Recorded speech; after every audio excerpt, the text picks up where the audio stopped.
Good to have you here. It is 3 and Out on this Wednesday. It's Kevin, BJ, and Ben. Glad you're making us a part of your day. Also streaming live at ESPNCoastal.com and on Facebook, Twitter, and YouTube. College football, it will be here before you know it. The countdown is on to that first full Saturday of college football. South Carolina coming off a wonderful season, really finished strong there in Columbia last year, and we are pleased to be joined by the head football coach of the South Carolina Gamecocks. Coach Shane Beamer joins us here on 3 and Out. Coach, welcome to the show. Thanks for joining us. How are you? I'm doing great. Thank you guys for having me on. How do you carry over that momentum from 2021 and pick up? I know you lost some guys, some key contributors, but carry that momentum here into 2022. Just hard work. Every year's different, and we had a lot of momentum coming off of last season and the way we played in the bowl game. But it's a new year, and there's a lot of returning players, but there's also a lot of new faces, and that's the challenge and key every year is how quickly can you come together as a team. And there is a lot of momentum right now about South Carolina football, and we will continue to to have that momentum. We're just getting started here as a program with this staff, and excited about the future and excited about the way our guys are working right now. What are your priorities here in fall camp ahead of obviously a big season? Like you said, a lot of people around the country talking about your program, talking about the Gamecocks. What are you focusing on here this month?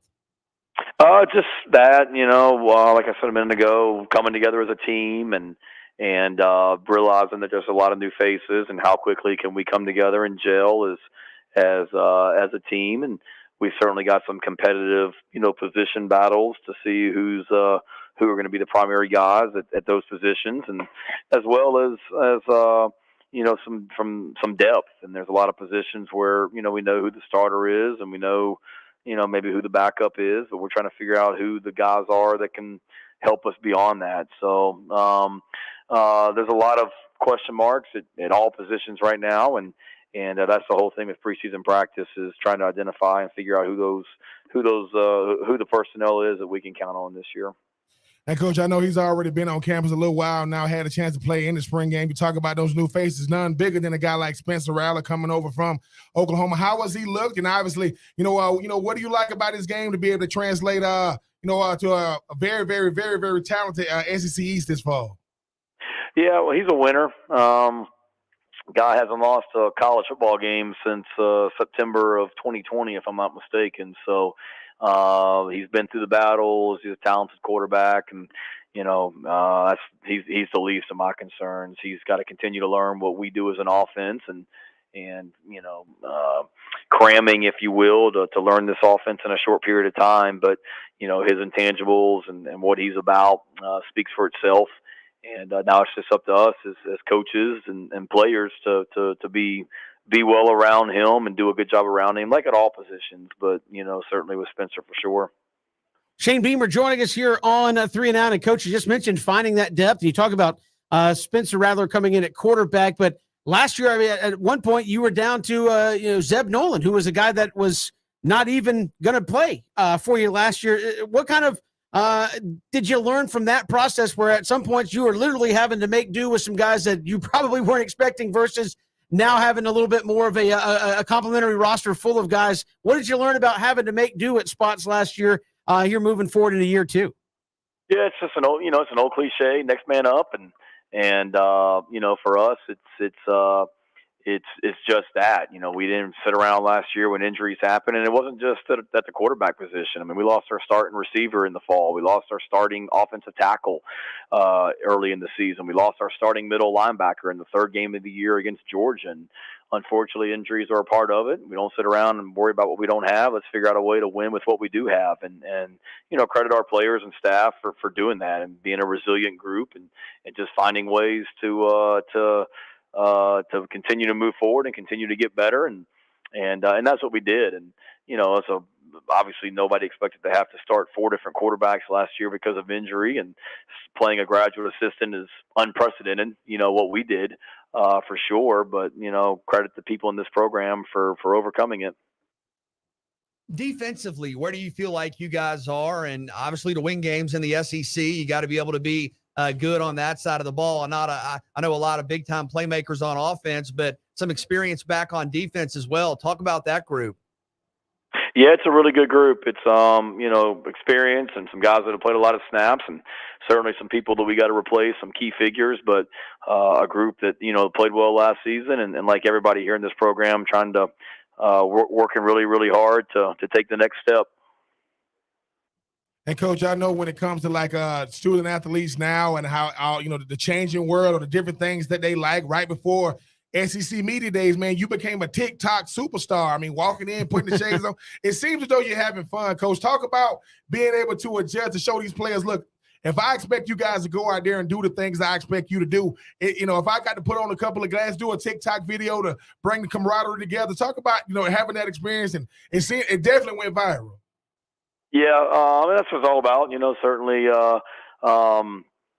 recruiting is key, and you're trying to communicate and be attractive to recruits. There's no question about it. But we do have a lot of fun in this building, and it's a lot of hard work. Don't get me wrong, but I've said it before, and we'll continue to. I mean, there's got to be some joy about what we do too, and I absolutely love what I do. I mean, like any job, it certainly has its challenges, and some days are tougher than others. But I realize how blessed I am to be in this position that I am, and am going to enjoy it, and it's real. I mean, I love these young men that I get to coach. I love the staff that I get to be around here each and every day in this building as well, and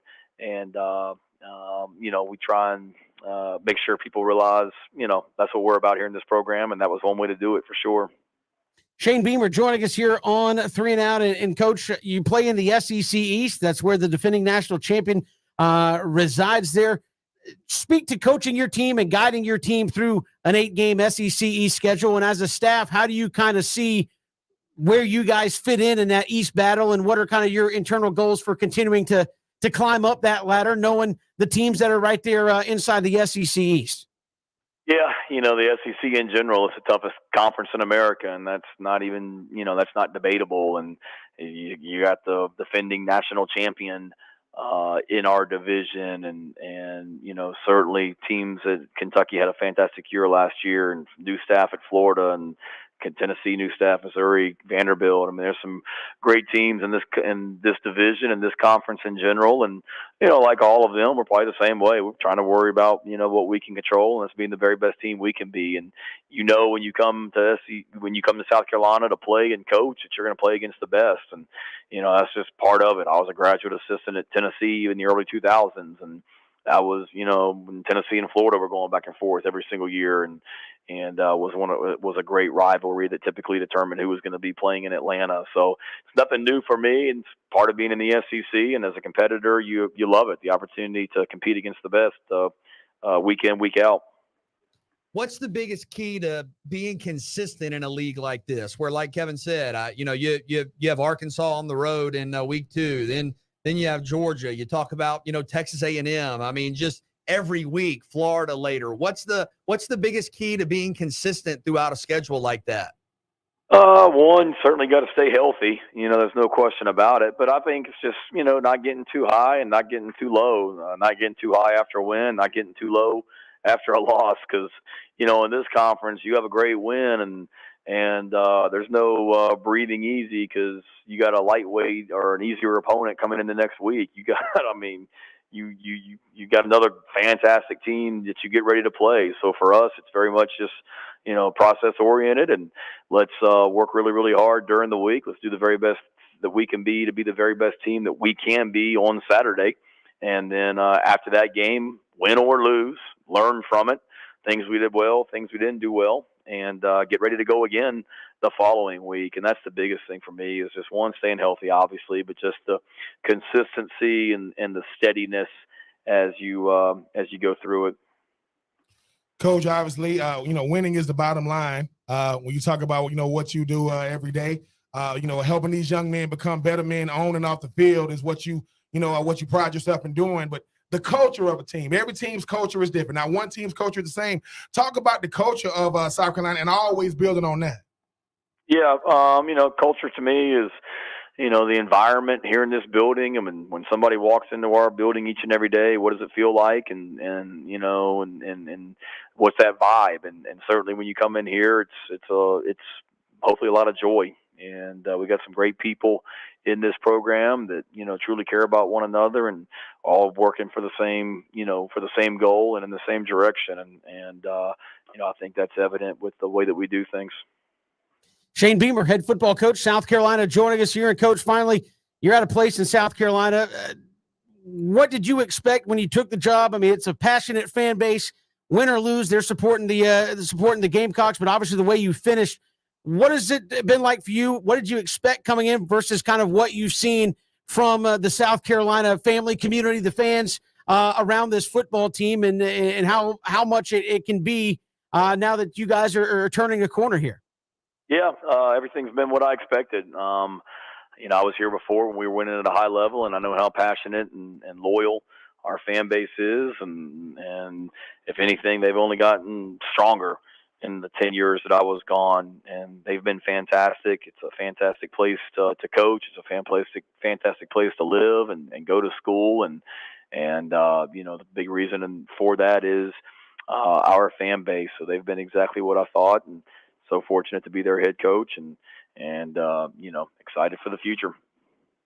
Shane Beamer, head football coach, South Carolina, our guest here on 3 and Out. Coach, best of luck to you guys moving forward. Thanks so much for the time. We really appreciate it.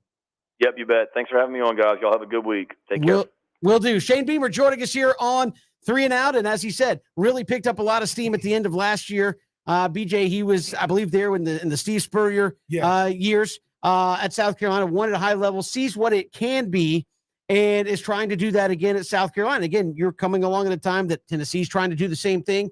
I think now at Florida, they're trying to kind of do the same thing. Dan Mullen had him up there, but not to that level. So it's kind of an interesting dynamic here in the SEC East where you have some programs that when they win at a high level, man, it is a unique place to be. And South Carolina seems like one. If Shane Beamer took them to 6 wins that nobody saw coming, won a bowl game, where's the limit here for them in 2022? Well, they're a team to watch. I think they're a very exciting team in the SEC.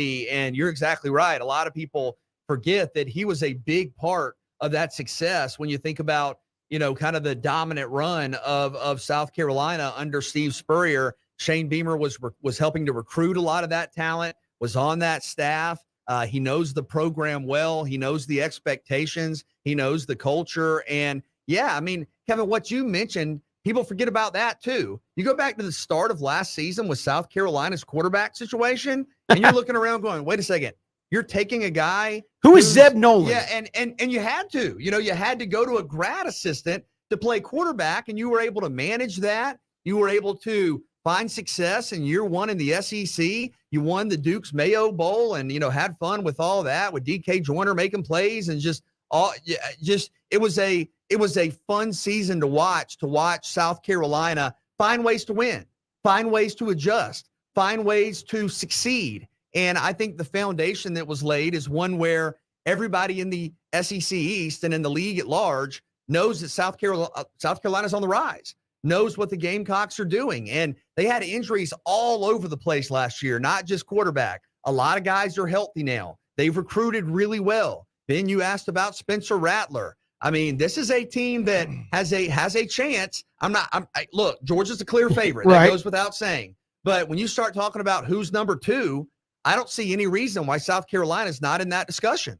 Shane Beamer is a strong reason why people be talking about what is the missing piece for most schools. It's never, ever going to be the quarterback, even though you want one. It's never, ever going to be a big-time defensive player, even though you want one. It starts with the head coach. You don't believe me? Look at what Kirby Smart is doing at Georgia. Look at what Josh Heupel did, last year in Tennessee. Look at what Shane Beamer did. Look at what hopefully Billy Napier do. It's easy to go out there, and it's a trend type thing. It's easy for Florida to move on from Dan Mullen when they see what a young hotshot coach can do that wants to be there. No one saw Shane Beamer doing what he did last year, and that's without Spencer Rattler. That's what happened. Having a guy in Zeb Nolan who, look, I went from calling plays to the players to, hey man, you got a locker the next day. And Shane Beamer said it. He said, look, man, when I was at Oklahoma and different places, man, I'm looking at the SEC Network, man. So whatever he felt when he was a coach under Steve Spurrier, he's like, dude, I want some of that. And he said it. I want to be the head coach of South Carolina one day. And I know every position coach has a dream landing spot. Most of them want to be head coach, but everybody's got a dream spot. But we'll see. But getting a guy like Spencer Rattler, that offense, if they can get it clicking, like he said, I mean, the fact the kid ain't lost a game because Oklahoma don't lose many, Right. But they got good as a shot as any. That second spot in the SEC East is wide open. I know Kentucky. I know. Hopefully Florida, Tennessee, but South Carolina, they right there in the mix. Appreciate Shane Beamer joining us here on 3 and Out. We got a full show for you. We'll get to it. Looking at that SEC East, as we talked about with him, it is stacked in there behind Georgia. We'll get to that next. It's 3 and Out on the Southern Pigskin Radio Network.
Glad you're with us on this Wednesday. Man, we have got so much to get to here on the show. We'll talk some golf with Rich Stiles, host of the Back Nine Boys Golf Show. It has been a wild week in golf. You've got the Live suing the PGA Tour. Guys mad at each other. I mean, it's absolutely amazing. More defections going to the Live Tour. We'll get to all that with Rich. We're going to hear from Georgia Southern head football coach Clay Helton. Things are ramping up there on the banks of beautiful Eagle Creek as they get ready for the countdown to the 2022 season. We'll also hear from Gaurav Vidak. Braves on the back end of a ball game with the Red Sox. They have called up another top prospect, Vaughn Grissom. He will be in the starting lineup tonight. Gaurav will talk about that. This is a kid that's had less than 100 plate appearances at Double-A ball in his career, and he's batting .363. So we'll talk to Gaurav Vidak about Vaughn Grissom, and D. Orlando Ledbetter, AJC.com will join us coming up in the final hour of the program. We're talking Falcons football and Russell Wilson 2.0. Sorry, I had to throw that in there for Ben. BJ doesn't get the BJ don't know about. I told BJ about that, and he was like, "Why are we doing this?" Oh, okay. So the young, and then, like I said, D. Orlando, we got to get the D. Orlando keeping it 100 reports, because he's our in between, right? Yeah. The fans are up here. It's not that we're down here. I just want to know, hey man, where am I taking off? We want the correct runway? Take, yeah. Or is this plane about to crash? So we'll get to that coming up in the final hour of the program, but. Great talking with Shane Beamer. SEC East going to be, I think, crazy good after Georgia. I think there's still a big gap between Georgia and everybody else, but the rest, outside of Vanderbilt, the five that remain, I think are going to be nicely compacted. We got a comment from Facebook. Adam Fisher, the SEC East will be the best division in college football next year. Write that down. And yes, that's the same division that has Vandy in it.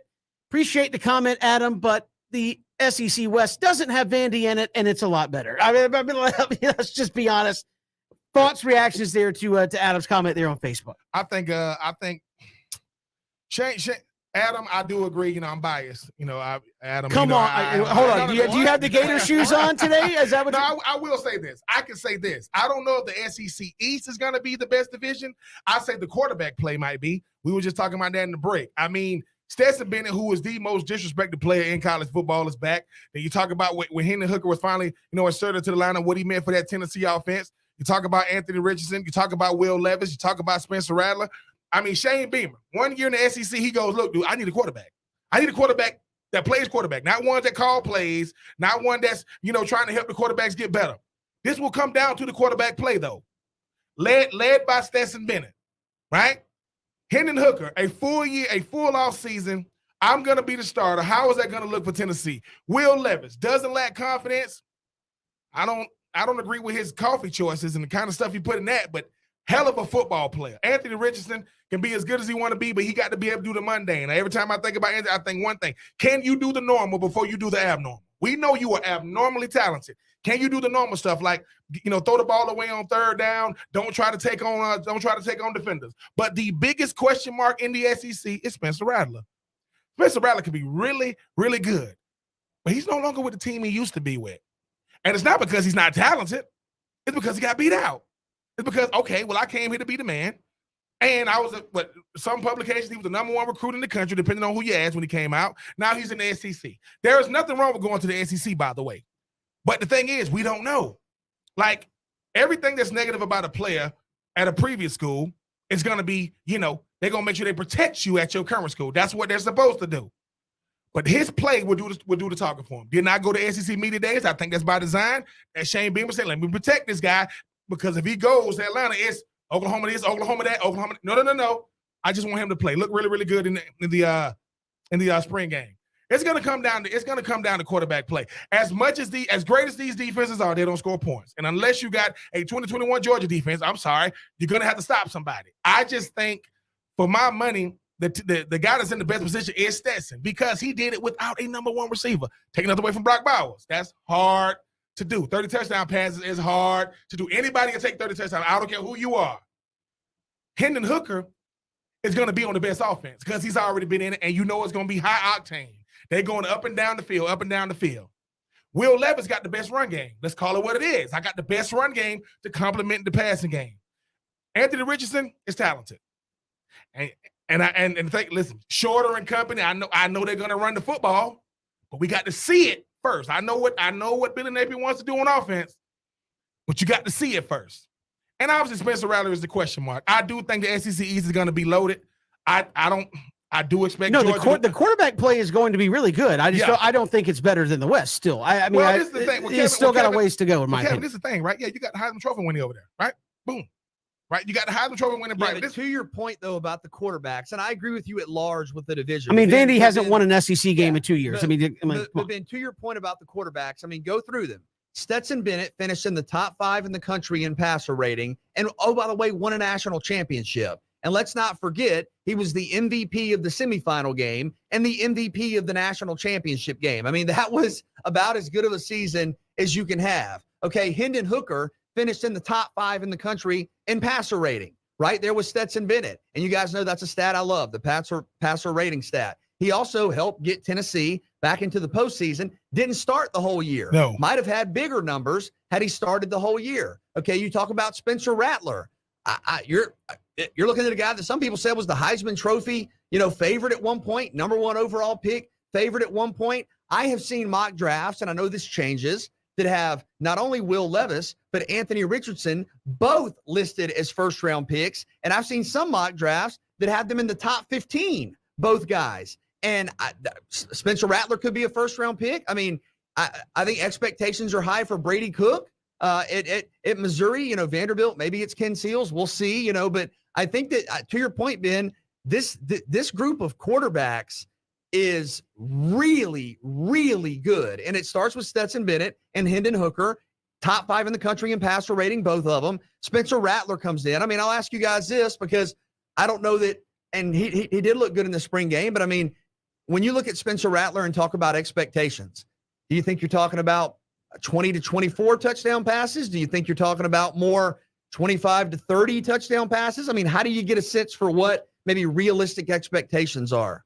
Bigger than a touchdown pass, I think, how does he manage games? Because the thing about it is, I mean, most guys, I mean, this doesn't happen often. Most quarterbacks, and once they get inserted as a starter, they don't get pulled. That's a rarity. That does not happen in college football. It happens, but big-time quarterbacks, they don't usually get pulled unless, it's an injury and they can't play. The thing about Spencer Rattler is, how does he handle adversity? It's going to happen next year. They're not going to win every game they're in next year. They hope to win more than they lose. I get it. I look at Spencer Rattler as, are they winning because of you or in spite of you? That is quarterback play to me. Can you win them a game? Can you bring them back in the fourth quarter? I mean, no offense, but they won a lot of games running the ball and playing defense. So, they won games without stellar quarterback play a season ago. The thing that Shane Beamer said that stood out to me, he says he has to learn our system. I mean, this ain't Oklahoma, man. Like, we want you. We do not play offense like that. And, when you talk about the Big 12 and the way they play offense compared to the SEC, the Big 12 puts so much focus and attention and pressure on the quarterbacks. A lot of them do that. And the ones that play the best usually win games. In the SEC, you won't make it a full season standing back there like a statue. You're going to get hit, and you're going to get hit a lot. So, for my money, I think the thing about a guy like Spencer Rattler is show why can you blend in the SEC without people knowing that you came from Oklahoma? Because a lot of times, you're not the odd man out. I'm not saying he's super duper talented. But Shane Beamer is saying, hey man, look, take what you do throwing the football, take what we do running the football, be a game manager, go out there and win. Can you get us there? Because no matter what, people are waiting on whatever you known for in the negative, people can't wait to see it. And can you limit that? Every single person has weaknesses. Every player. The best players find a way to, hey, man, I don't show my weaknesses as much. Of course, I got weak spots. The thing about Spencer Rattler is what type of football player is he on Saturday? What type of teammate is he Monday through Friday? Because you hear all kind of stuff. Oklahoma, they did right by him, man. They have all that smoke coming out of Oklahoma. They want to protect the kid, and they know the future Oklahoma Sooners are watching how you did when they left. So I don't want to do that. But he's no longer in Oklahoma now. And if I'm not mistaken, the guy who beat you out in Oklahoma. So both the starter and the backup are both gone greener pasture. So I just think that for me, watching Spencer Rattler go out there, because this thing, BJ, Jamie Newman. People say, who's Jamie Newman? Exactly. Remember when Jamie Newman came over to Georgia, never played? You never heard from Jamie Newman. That's not going to happen again. If Spencer Rattler can go out there and light it up, BJ, he going to jump up them draft boards. Because they're going to say, dude, I thought he could. So for me, it's going to be about the quarterback play. Stetson Bennett is the most comfortable because Stetson Bennett is the only guy that don't got 5 stars next to his name. He's in a room full of them, and they ain't better than him. Georgia fans, y'all don't got to like that. He's not 6'4", he's not 6'5". He's the best quarterback on your roster because he had 5 stars in front of him and behind him. He's going through, 3 recruiting cycles, and he's beat them all out. So we'll see what happens, but you got to deal with them boys from Georgia no matter what. They're still the kings of the East, and I think they're going to be there for a good little bit there with Kirby Smart. We got more to come here on 3 and Out. We'll chat with Rich Stiles, host of the Back Nine Boys Golf Show. Golfers kind of suing each other. The Live suing the PGA Tour. Where's all that stand? He'll join us next. It's 3 and Out on the Southern Pigskin Radio Network. Love to hear from you on Twitter at Pigskin Radio. Also streaming live, ESPNCoastal.com. And you can see us live on Facebook, Twitter, and YouTube.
back. It is 3 and Out here on the Southern Pigskin Radio Network. Good to have you along here. A lot going on in the golf world. Our next guest joins us each week to keep us up to speed. The host of the Back Nine Boys Golf Show, Rich Stiles, joins us here on 3 and Out. Rich, welcome. How are you? I'm doing great. Thanks for asking me. Hey, well, Rich, I know we keep talking to you, and I know probably everybody in the golf world is sick of talking about the back and forth and who's doing what. And then, as you said, hey, after the FedEx Cup Championship, there's probably going to be some more defections, and we heard about some of those possibly this week. But there's also a big lawsuit going on from the LIV Tour to the PGA Tour that's got obviously a lot of the players upset. But this week you got a big ruling, kind of, or at least seemingly the evidence working in the favor of the PGA that they can actually restrict the LIV Tour guys from bouncing back and forth. Yeah, I mean, it was a win for the PGA Tour for sure. One that I think they were hoping for, and the guys obviously on the PGA Tour who felt like the LIV guys were suing them as members of the PGA Tour, which they actually were. Didn't want them to come back, was not going to be as friendly as they wanted, but it definitely was a ruling that was in favor of the PGA Tour, and the LIV attorney apparently did not present enough evidence that it was going to be horrible and, for the guys on the LIV Tour. Apparently part of that reasoning was because of the money that they've already received. So it was not a point that they were being deprived or unable to make any money. They've already got their money, and so the ruling went against them. And Rich, I think one of the important things I read, and correct me if I'm wrong, but this actually prohibited, in at least in the short term, I'm assuming moving forward, from the LIV guys from bouncing back over to try to put some of the guys that, hey, well, I can still play in the FedEx Championship, or I'm thinking about, like, they're actually prohibited from coming back over and playing in that thing, right? Unless I misread, right? Correct. No, you are correct. And I think that's a big win for the PGA Tour. So, it's you can't have your cake and eat it too. You can't get a big contract and big money with another tournament, another, key organization, and then expect to be able to come back, even if you've not resigned from the PGA Tour, but that you played on it. What the small print that none of us know about is what's in that contract with the PGA Tour. So if they sign with another tour, obviously they've broken some kind of contract with the PGA Tour in some wording that they have. Believe me, I think these contracts are pretty looked over by the attorneys and the lawyers with the PGA Tour and the commissioner and everybody else. And they've protected themselves in the beginning, but this ruling does really help and may quiet some of the quash as far as what's going on with, who's going where. Yes, we know we've been Mark Leachman, Cameron Smith, who said he's here to win and play in the FedEx Cup. After the FedEx Cup, he's expected to go to the LIV Tour, but he's also the number one player on the Ryder Cup for the European team. So he may delay going until after the Ryder Cup. But, with these, rumors that are out there or contract signings saying he got $100 million, at this point, they're giving up those rights to play on the Ryder Cup. They're giving up those rights playing in a FedEx Cup. So at this point, it's bottom line, it's all about the money. Oh, well, of course. I was going to say, Rich, I've seen the back and forth on, social media from fans who enjoy the PGA Tour, from fans who are saying, look, the LIV Tour's another tour, despite what you think about and we won't get into the politics of it, but it seems like you're saying, okay, so this may be a precursor to telling them they can't play in majors as well. Do you think there's any buyer's remorse from any of the LIV Tour guys, or at the end of the day, hey, you give me $100 million guaranteed, I'll suck it up and deal with whatever the PGA says? At that point, who cares what anybody says? Even it is the PGA Tour. You've made your decision based on a contract and based on money and an opportunity to win even more money with the money that the LIV Tour is putting into each one of the tournaments. So, from a money standpoint, I mean, they could care less whether they play in any majors. They're just trying to double dip, as I've heard some people call it. And, some of the PGA Tours, Kevin Streelman said, they're not welcome here. I mean, they left to do something else, and now they want to come back. I would not talk to them. We were friends, but right now, if they came back and played today, I would not talk to them, and they would not be welcome here. And Rich, to me, that's the side of this that's very interesting. because golf is purported as the gentleman's game and, things of that nature. And as you said, this has caused a rift where you would say, okay, they're playing over there. I don't agree. But this to me has caused such a rift where, as you said, there's like, I'm not talking to him. Davis Love had his comments. Hey, we should just boycott the majors if they let these guys come back over here and play. That's not, why do you think this has caused such a deep rift amongst the players? Because obviously it's just opening up spots for somebody else to come into these PGA Tour events, maybe a better chance for guys to win tournaments. The PGA, it's forced the PGA Tour to up the purse money. As much as you want to hate on the Live Tour, it has been at least forced the hand on the PGA on some level. Why do you think this thing has turned so personal amongst the golfers themselves? Okay, let me put it to you this way, and I've been trying to think about how I could analyze it. And the best way I can analyze it is the PGA Tour is like a family. You all belong. You all go to these tournaments. You bring your family on some of them. You guys eat together. You talk together. You train together. You do all these things. And now all of a sudden, you get a divorce, and you go to the Live Tour. You go to where you think the grass is going to be greener, and it is, talking about money. But it's like a divorce. When you get a divorce, you really can't go back to your in-laws or your ex-laws and try and have the same kind of relationship. So it's like, okay, you gave up our family for another one. You stay with that family that you left us for. Very, very interesting. Rich, obviously you're coming into the stretch of August right before football starts. The golf tour has kind of scheduled it. So, hey, we're going to hit this thing, get the FedEx Cup Championship rolling. Who's the favorite here to push this thing home and try to bring home that extra $10 million? Well, it's actually going to be $18 million is payout for the FedEx Cup for the finals. And that's just incredible amount of money. To play 72 holes and win $18 million. That's what happens when you increase the purses. And I think you got to look at Scotty Scheffler. You got to look at, even though he may be going to Live, Cam Young. You got to look at kind of those top 10 guys in the FedEx standings who have the chance. It's really the top 5 who really have a chance. But in the FedEx Cup now, when they get down to the Tour Championship, Scheffler will start at -10. Number 30 will start at 0. And so, there's a 10-shot difference. But if Scotty Scheffler doesn't have a great day and somebody at the bottom does have a great day, all of a sudden that gap is quickly picked up and there's not as much separation as there is. But right now you got the top 125. It'll drop down to 70, and then it'll drop down to the top 30 at the Tour Championship at East Lake. Rich Stiles, host of the Back Nine Boys Golf Show, joining us. And Rich, moving to just kind of a philosophical question, because I'm interested to hear your answer, given how things have evolved over the last year on the PGA Tour. Obviously, when the Live guys defected, people would say, okay, these guys are past their primes. They're not winning a whole lot. Some of them are names, but they're not playing their best golf. Okay. Right. Phil Mickelson do that. Tiger Woods obviously is on the sentimentality tour. I mean, you can't paint it any other way other than he's got less golf than he does more golf, and he's basically only playing majors at this point. With all the names that have left, there's still names. Who's the face of the PGA Tour, and who has a chance, in your opinion, to maybe step in and claim one of those spots as the week-to-week, this is the guy I need to tune in and watch?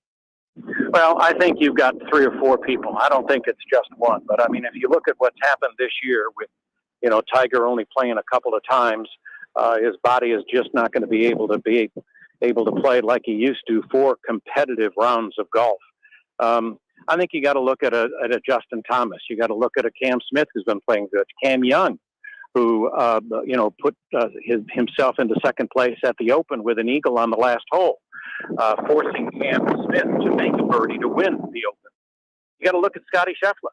Scotty's been playing unbelievable, 4 wins this year. So, I think those are 3, guys that you could look at. There's probably 4 or 5 others that I think could get hot. And I think this is the time to get hot. You work for this all year long, and you're in the top 30, and you've got a shot. And you're going to make quite a bit of money, but now it's about competition. It's about winning the FedEx Cup, and it's getting into that situation. And that's what you work for all year long. And I just think, you've got probably 5 to 10 guys in that top 30 who could come up and win the FedEx Cup at East Lake coming up at the end of August. And then by proxy, do they become kind of the new face of the tour? Yeah, of course. I mean, I think right now you've already got new faces. You know, you got Colin Markower, you got Scotty Scheffler, you got Justin Thomas, Cam Young, but he may not be here long. I've also heard a rumor that or Cam Smith may not be here long. Cam Young may also be going to the LIV Tour. We don't know. There's just a lot of rumors going out. We'll not know anything until after the FedEx Cup. We'll see some leave again, and then I think you'll see more after the President's Cup in September. Rich Stiles, host of the Back Nine Boys Golf Show. Rich, always a pleasure. We'll talk to you soon.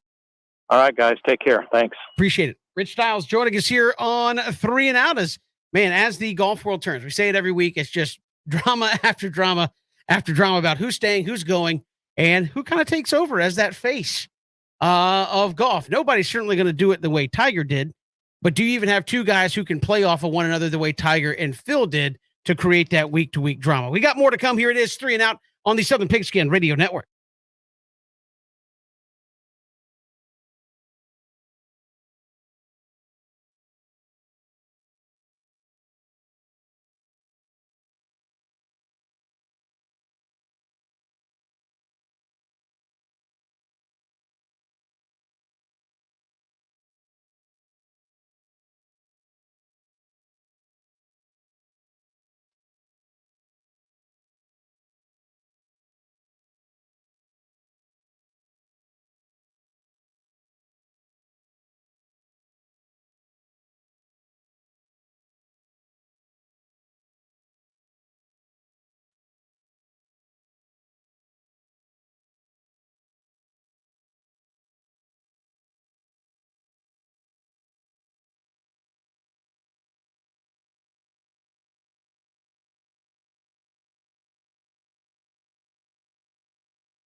Good to have you back here on 3 and Out. Good to talk to Rich. Always enjoy talking golf. Have Mike D giving us a comment saying blah blah. PGA Tour is just butthurt. Y'all found 160 million for players after everyone started leaving. They did. The Saudis have money and all kinds of sponsors for the PGA already. They're mad because the best left for moolah. That's Mike hitting us up on YouTube, watching us at ESPN Coastal. Appreciate you watching there, Mike. Again, I think a lot of what, and we've talked about this with Rich, a lot of the fall of the PGA Tours, they've been reactionary and just not getting out in front of this stuff. I mean, hey, why are guys leaving for $100 million? I mean, it's $100 million.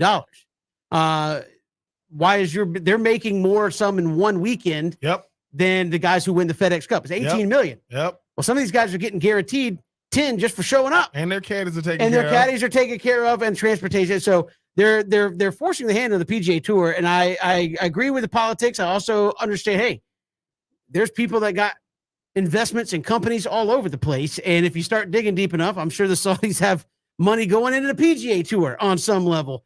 If you look at it. So it's a tough issue. I just think players, it's no different than baseball. Sign me up. I'm Juan Soto, 450 million, all guaranteed. I mean, the pressure is off for these guys in the lift tour. They got to show up and play, but they know they're getting paid regardless. So with all the lawsuits, what ultimately happens? Basically, I think with the lawsuit they're having now is they're not going to let guys bounce back and forth, and the live doesn't let their guys do that, and on some level do that. If there's a live event, they must play in that. And so I think that was one of the things that came out this week. Create basically even more of a direct competition between the two leagues moving forward? So far, they don't cross over on majors. I think a lot of the players that left thought they would still be able to go play majors, and so far they have been able to, and they might still be able to. I think this ruling, though, might lean more towards, hey, if you want to play in the live, go play the live tour. There's no bouncing back and forth. I can't play in the G League and the NBA at the same time because I'm getting paid by both. Can't do that. Pick one. And you're just going to have to deal with it. But again, you guarantee me $100 million, I can get over any butt hurt that I have real quick, to use Mike's words there off of the YouTube post. We appreciate Mike listening. We got Take 3 around the corner. Clay Helton next hour and more here on 3 and Out.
We are back, and I'm agitated here before we get to take. I'm not even going to lie about it.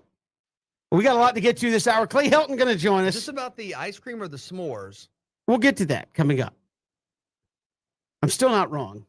Not wrong about people don't really like salad either. That's just all in their head. No, where did that But come anyway. from? You originally were arguing about double chocolate, and now it's a salad thing, and I do like salads. You don't. You think you do, but you don't. Ben knows I'm right. I mean, yeah. I mean, No, with the you salad go and thing, get a box of like a nice spring mix or a baby spinach. do you put anything on it? You open it up. I might put like some turkey in there and like a nice green vinaigrette. he Hold on said- a second. So we're covering up the taste of what we're Do you eating. put anything on a burger, or do you just get bread? I will eat it that way if that's No, what I got to do. And I will eat the spring mix that way. Nah, but you're a psychopath. No, but I prefer what? I prefer to If you put if you a little take the turkey, spring mix out the bag and just start eating the maybe spring some mix, strawberries. the world is directly about to come to a close. It's called vegetables. I mean, Kevin. Oh yeah, Kevin said. How did Kevin say? Kevin said, "I will eat." the animal that ate. That's right. The greenery. My food is vegetarian. We got a lot to get to. Clay Helton this hour and more. We're talking Braves baseball. Gaurav Vidoc in the final hour. D. Orlando Ledbetter will give us the latest from Falcons camp coming up final hour as well. But first, fellas, let's take three here on 3 and Out. All right, take one. The revelation today, Georgia, Florida in Jacksonville. Of course, everybody likes to say, why don't we just take the game out of the Georgia, Florida can now have recruits at the game, which BJ starting this year. And that was the big gripe of all the Georgia fans, which I've noticed since Georgia started winning, the gripe of the game in Jacksonville has died down a little bit. Like, let's just be clear. Florida, Georgia, you're all front runners. When you lose, the game shouldn't be there. And when you win, it's fine. It's okay. The point is you go, you party for 3 days, and you have a football game surrounding it. Let's just be real about what it is. But you can have recruits there now, and that was the big gripe of Kirby Smart. I lose a home game, I can't have recruits. Yeah, it seems to be hurting you with the number 1, 2, and 3 classes the last couple of years in recruiting. Go cry me a river somewhere else about how it hurts recruiting. My bigger thing is why weren't they allowed in the first place? Like, who cares at this point? It's 2022. In a rare aligning of the stars, I agree with you. Why was this ever an issue? Like, let the recruits come.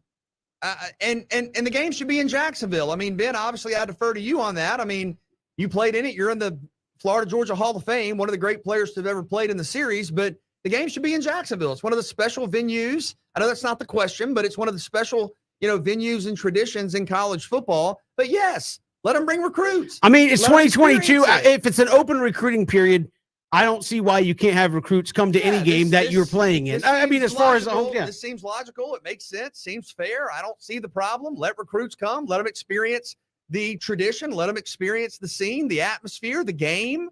Come on. Yeah, it makes sense. Yeah, it makes sense. I mean, Kirby Smart, once again, it's going to feel like Kirby Smart was able to, see what happens when you win national championships. You get a little bit more pull. You realize that everything you say matters. But I agree with something you said, Kevin. You see why NCAA do things that it just don't make no sense. Like, why weren't you letting them come? So you mean to tell me you tell the recruit, no, y'all can't come to Jacksonville. No. but if you come to Georgia or Florida, you will get to play here. Like, yeah, it's look, it's already a gazillion people on the sideline. So you got to add a little bit more space. got to add some room for 10,010. Exactly. I mean, so I think that it's a great thing because this is what it really is, though. They know that you can't do 1-for-1 neutral game without it's the other neutral site. So now they're going to get a chance to do it. I think this is the best recruiting. Yeah, it's the best recruiting weekend, for Florida or Georgia. Because you get to see what the atmosphere is really like. You get to see it like, what outside of the stadium, inside of the stadium, the pageantry, all these different things. But come on, NCAA. It's like, and these things are although with all due respect, I don't know how many schools you're like, hey, recruits, why don't you come join us at the Birmingham Bowl? That Gasparilla Bowl, we want you there.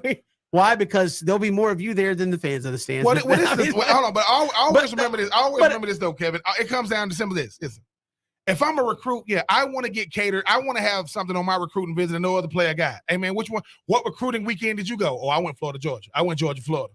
Or what y'all do? Well, I mean, they kind of showed us Jacksonville a little bit. Right. And then we got, because it's all about, at the end of the day, I want to have access that nobody else has. But it's not even about that. I mean, it's just if to me that's part of the recruiting process. If you come to Florida or if you come to Georgia, you're going to play a game here. The end, like that. That's part of the experience. That's part of the experience of coming here. But like, correct me if I'm wrong. Arkansas plays in multiple different home They sites, should, well, right? Yeah, And they play, Fayetteville and Little Rock. Yeah. and they So play go to against both. A&M and Jerry World. Take them to Dallas. But once again, this is where you play. Yes, but the thing is too, right? Everybody got the recruiting trail visits and all these different things. Like, yes, I mean, I was at South Carolina when we went to the banquet and they had the winner certificates. I was there. I was. That's my favorite story ever. But I think what it is too. No greater seller of your program to have your rival team at the neutral site to be like, hey, you get the rate, because look, you're going to go where you're going to go. All this, oh, man, it really came. It's not going to come down to that weekend. But if I'm going to pick a weekend, I'm sorry. I know people in Athens ain't going to like this. But if I got a shot to pick between Athens and Jacksonville, I think that's an easy sell. I mean, I'm just saying. That's not, I mean, but again, you can go Georgia, Tennessee. You can go Georgia, South Carolina. There's big games there. But I just feel like, why this wasn't allowed before, that this is a game that you will, if you choose to go to either one of those schools, you're going to play a game there. That's part of the experience that you can sell to recruits. And I don't know this. I would assume, I don't know technically who's the home team. I would assume just based off proximity, it's Georgia, but like Georgia plays Oregon in Atlanta to open the year. Recruits should be able to go. Are they able to? I would think they would, but if Kirby Smart is complaining about this weekend, surely they are. Because what it really is when you got recruits, man, you got games, what may have you, it makes it one of those things where you got to cater to everybody. They got the parents, they got my players, they got the future players, they got my current players' parents, they got my future players' parents. But Kirby, you asked for it, you wanted it, and you got it. I don't want to hear nothing about, man, get them back. Get who back? The 16, 17-year-old that's on the field, you know what I'm saying, doing a TikTok video over in the corner. It's a lot of stuff that can go wrong. Didn't they just have a player in baseball that was running the bases, slid in the third, and his phone that was the Pirates. Came out as freaking thing. I like, boy, you listen, she said she's going to call me. You can't talk to her in the dugout? My goodness. All I'm saying is, listen, I saw a great tweet about that, and it was like, hey, if you played for the Pirates, are you watching the game? I'm saying, look, I would say if you're a baseball guy, they got some good prospects, but that's neither here nor there. But yeah, I don't know why that was ever even an issue. If you go to Georgia or Florida, you play in Jacksonville. That's part of the recruiting pitch, right? If I'm Oklahoma and I'm Texas, hey man, we do this thing at the Cotton Bowl every year. It's the Red River Shootout, Red River Rivalry, whatever you want to call it. The state fair's in town. There's 100,000 people. At the game, there's, another 20, 30,000 people at the state fair outside the game. We would love for you to come and see what that's all about. Why? Because if you come here, you're going to play in this thing. Why wouldn't that be a part of the recruiting pitch that you would put out there? All right, moving along. Take two. Fellas. Vaughn Grissom, the Braves' top prospect. Boy, you keep saying that a lot. The Braves keep calling him up. The Braves' top prospect set to make his major league debut tonight. He's actually in the lineup, playing second, batting ninth. What are your expectations for a guy coming up that, while batting .363, has less than 100 plate appearances at the Double-A level and has obviously never played higher than that in his professional career? Well, I think he's going to do well. And listen, this is a guy that is very highly regarded. I think you and I both, Kevin, at various times saw him during his minor league career. I think maybe down in Jacksonville, or saw him play some point during his minor league career. This is a talented baseball player, and the production is there. You're hitting close to 400. You're hitting close to 400, and all of the scouts believe in this guy. Everybody says he is a prospect that is poised for great success. And in terms of, hey, he's never been past Double-A or only has so many at bats at Triple or whatever it is. That people hear that. That's also common. It's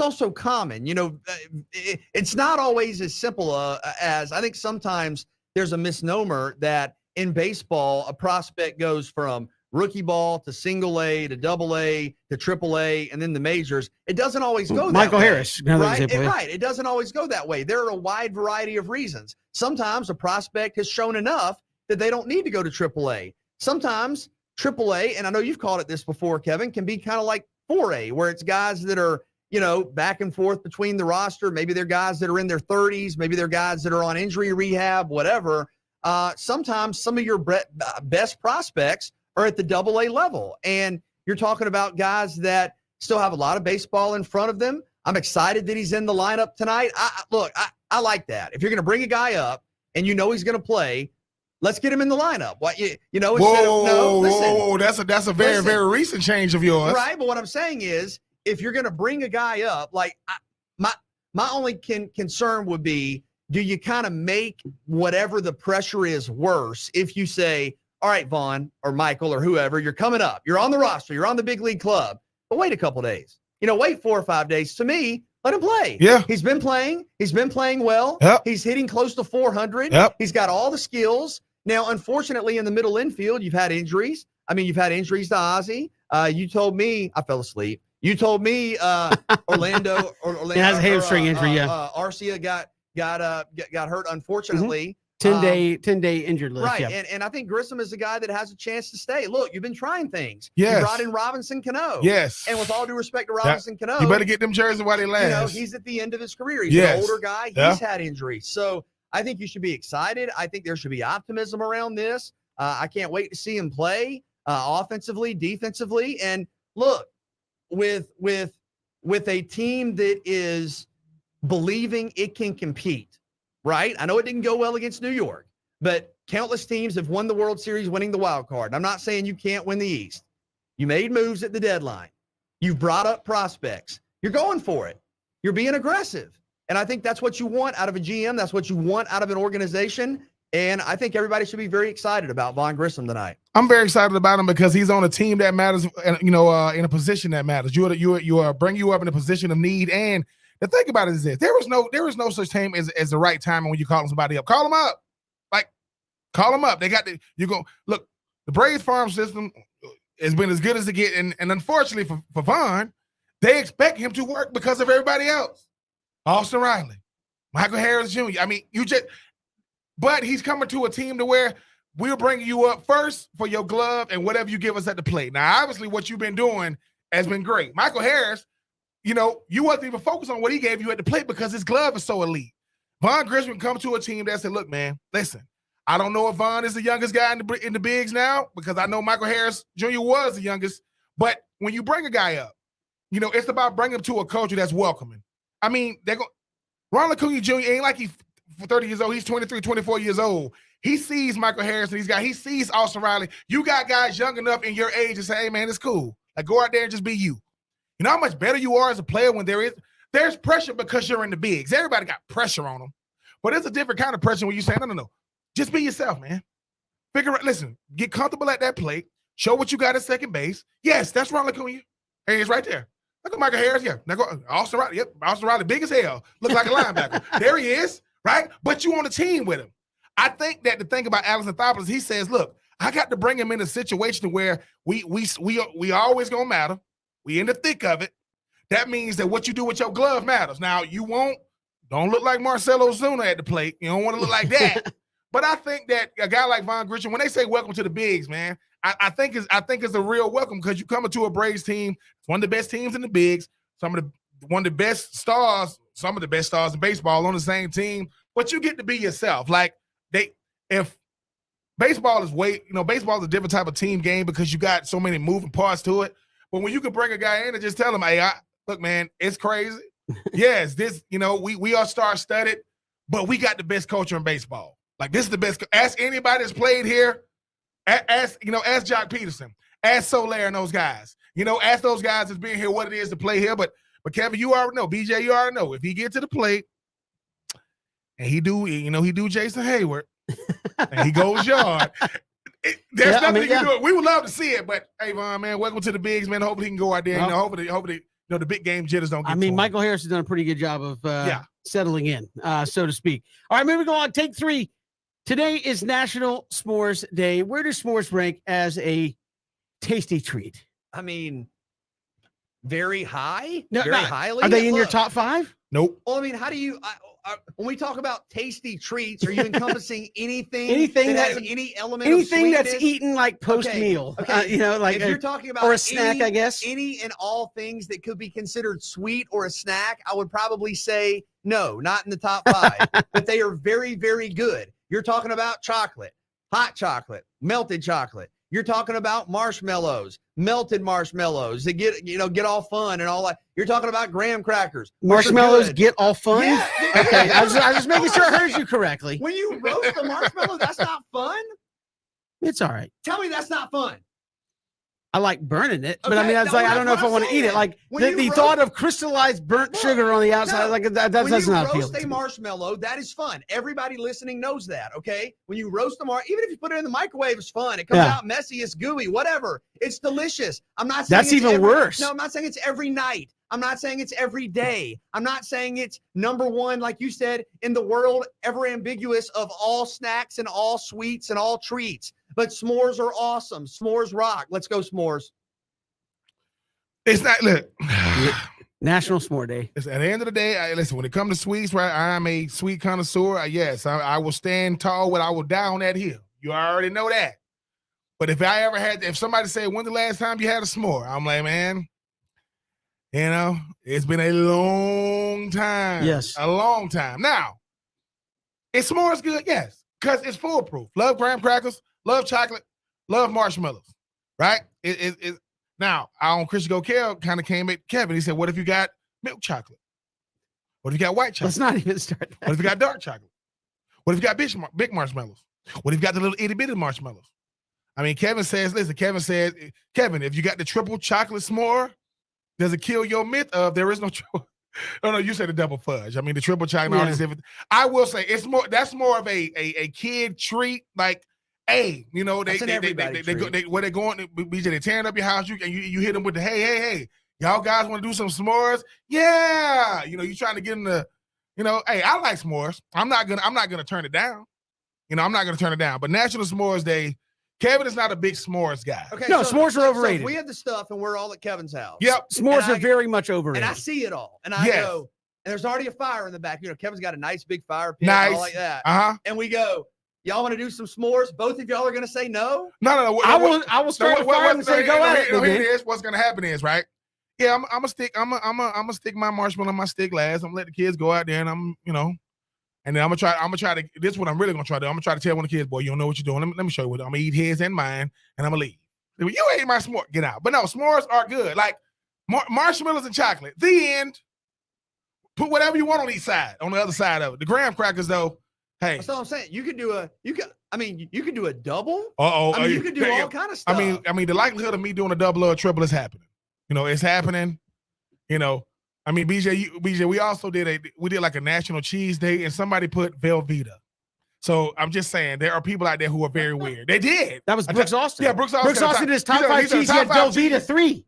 I'm like, that's not even cheese. That's not cheese. It's cheese product or something like that. Anyway, Velveeta. No, s'mores are overrated. I don't care what anybody says. When I became adult, I put away childish things. We got more to come. That's take 3. Clay Helton, Georgia Southern football. He's going to join us when we return. It's 3 and Out, Southern Pigskin Radio Network.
to 3 and Out on the Southern Pigskin Radio Network. Kevin, BJ, and Ben. College football in a countdown towards the start of the season coming up right there around Labor Day. A lot of folks getting ready for this. And, of course, in Statesboro, beautiful Eagle Creek's got a lot of Eagles surrounding it as they're back at it for fall practice. First day in full pads was yesterday, and the head coach of the Georgia Southern Eagles, Clay Helton, joins us here on the program. Coach, you've been with the program seemingly a long time, but now the countdown is officially on towards that first game. How excited was it for the first practice, and what's that anticipation like for you? Where, I mean, you've been with the program, close to 9 months, and you're finally getting close to playing a football game here in a couple of weeks. Yeah, it is exciting. I tell you what, to be here since November 2nd, develop the trust and relationship with kids, put a lot of work in the off-season strength and conditioning program, installed 3 new systems, have a great summer program, and now be 6 practices in. It's time. It's getting close to time to get on that football field. So we're really excited here. Camp is going great. We look forward to the opening game in Paulson, and it's that time. And after 9 long months of work, it's going to be fun to go out and play a game. Coach, what are your priorities here in fall camp, the priorities for you and your staff? Yeah, it's really now, we basically built our culture in the off season. We put in those systems in spring, and now it's really to develop the depth chart. We brought in 33 newcomers into this with last year's class, evaluating them, see who fits best in our systems to date, and to walk out there with a group that is ready to compete in game one. And the guys are competing at a really high level on both sides of the ball and in all 3 phases. So it's been an ultra competitive camp. We've got a big scrimmage coming up this Saturday, another one coming up next Saturday in Savannah. And that should dictate kind of where we are at going into game one. Coach, what are you looking? My fault. Having some little apologies. What are you looking for specifically? Though I know as a coach, you talk about how competitive it is, but I always had coaches tell me, Ben, no, it has to look a certain way. Like, I know we got the athleticism. What are you looking for specifically to say, listen, I know you can backpedal, I know you can run, I know you can hit, but we have to practice and look a certain way when we out there? Yeah, you will always want a consistent football player, a guy that produces day in and day out, that doesn't have bad days with his production. And so, the more consistent you are as a player, the more opportunities that you're going to get. And these guys we're working 3-4 groups right now, each and every day. We've got 110 members that just went to camp. Now we started school today, so our roster goes up, in the 130s.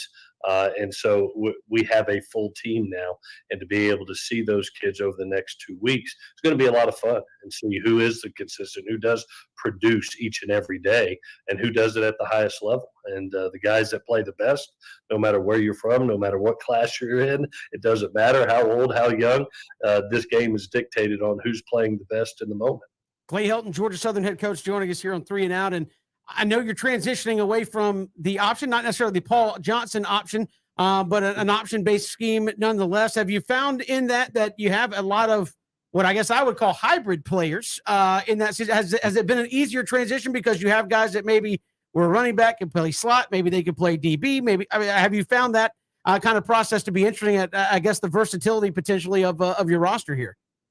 Yeah, that was a big shock to me when I got here. And remember, I had 3 games, which was the greatest gift you can give any head coaches, to be able to evaluate the last 3 games of the season and see who's actually on the team and see your needs was critical. And to my pleasant surprise, there were 5 kids on this team that really stood out at receiver. That we were like, oh my gosh, yeah, we can do what we want to do, which is a physical style run game that can be explosive down the field with vertical passing game. We added another 6 scholarship wide receivers through the signing class. It really bolstered that room and brought competition to that room. And now you're looking at almost a 3 deep that anybody that we walk out there, we feel really confident in. And you add Kyle Van Treese and a bunch of young quarterbacks that can spin it and are pretty good gunslingers. Now it marries up with a running game that's going to feature a Jalen White and a Gerald Green, some newcomers that are coming in like Amari Arnold, possibly Terrence Gibbs when he's fully healthy. So exciting balance right now with our offense, and it wouldn't have happened unless those older receivers that were here last season provided that depth for us. Obviously, you've been asked 1,000 times about the offensive identity. I mean, Coach, is some of that fluid and is going to be based week to week, or do you guys have, hey, this is our goal, this is what we want to do, this is our script per se, and we're going to commit to that? Or kind of how do you view the evolution of the offense this season?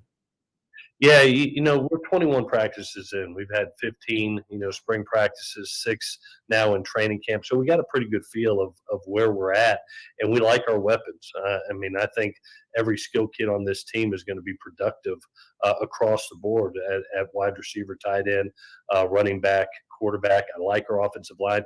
They have probably developed the most because they were a majority run football team that has really learned pass protection, technique, and fundamentals, and it was really come on fast. And so right now where we're at, I truly believe we can be that balanced offense that can be explosive down the field, but still be physical in the run game in between the tackles.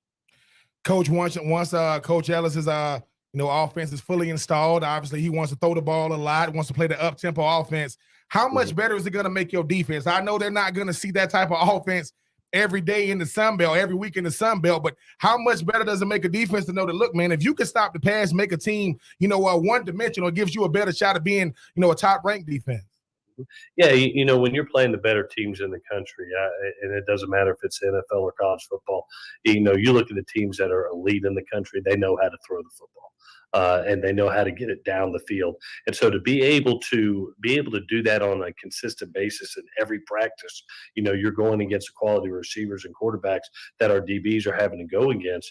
It makes you a better defense. Plus the tempo, the conditioning that you're getting in practice, you probably won't see that tempo on any Saturday. It's going so fast. So it slows down the game. And I've had our kids come to me and say, "Well, Coach, we won't face anything this fast in our league." And I said, "Yeah, that'll make it easier. It's going to make you a better condition. You're going to be when the fourth quarter hits, you're just going to be hitting your stride." And so it has been a benefit to our defense, and I hope it's a benefit the most to our defense in the amount of points that we score. I thought our defense held us in a lot of games last year, kept it close, and now hopefully with a more productive offense that puts more points on the board, we can now complement that defense that is a physical defense that really kept us in games last year. Coach, your first month, Morgan State, Nebraska, UAB, Ball State. Obviously, you're going to see a little bit of everybody right there in the first month when you're putting this together. And you said you got 3 games to kind of see where you're at. How quickly do you think this group of guys has grasped what you guys are trying to implement, and how quickly do you think that translates to the game day field when the other team obviously doesn't know what you're trying to do, play in and play out? Yeah, it's going to be it's going to be interesting. Anytime you have 33 newcomers that haven't really stepped onto the college football field as a coach, you go, okay, how is this going to look? Are they going to have the deer in the headlights eyes, or are they just going to walk out there and it's just like practice? We're going to try a couple simulations. We got a big scrimmage this Saturday with a lot of our alumni that'll be in the stands coming down to Savannah at Memorial Stadium, where that's going to be open to our fans, and hopefully where they're playing in front of some people, get some of those performance jitters out of them before that opening ball game. But I really believe if the good Lord will keep us healthy with the upper echelon of our group, I think we got a great opportunity to do some special things this year. You open up Sun Belt Conference play at Coastal Carolina on October the 1st. A lot of people around the country are talking about the Sun Belt and the talent and the depth of the league. What are your expectations for the Sun Belt this season, and what's it going to take to be successful in that league? Yeah, what a highly competitive league. I'm going to tell you, this is going to be the premier group of 5 league in the country over the next couple of years. I truly believe you're going to look up and you're going to see 2, 3, 4 top 25 teams coming out of this league. Between the quality of the players that are in this league, the quality of coaches, the one thing I've been telling our team is how important it is going to be able to stay in the moment and to truly focus on this week and this day and try to go 1-0 this week. Don't Don't get caught up in the next week or what's after it. Don't think about what's coming down November.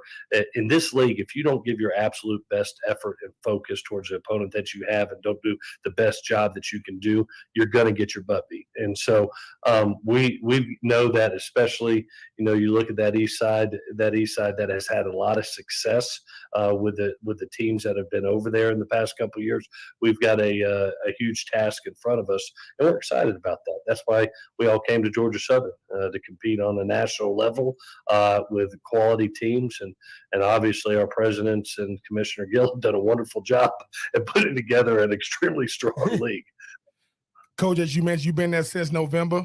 We know about Georgia Southern. You know about the tradition. The city of Statesboro.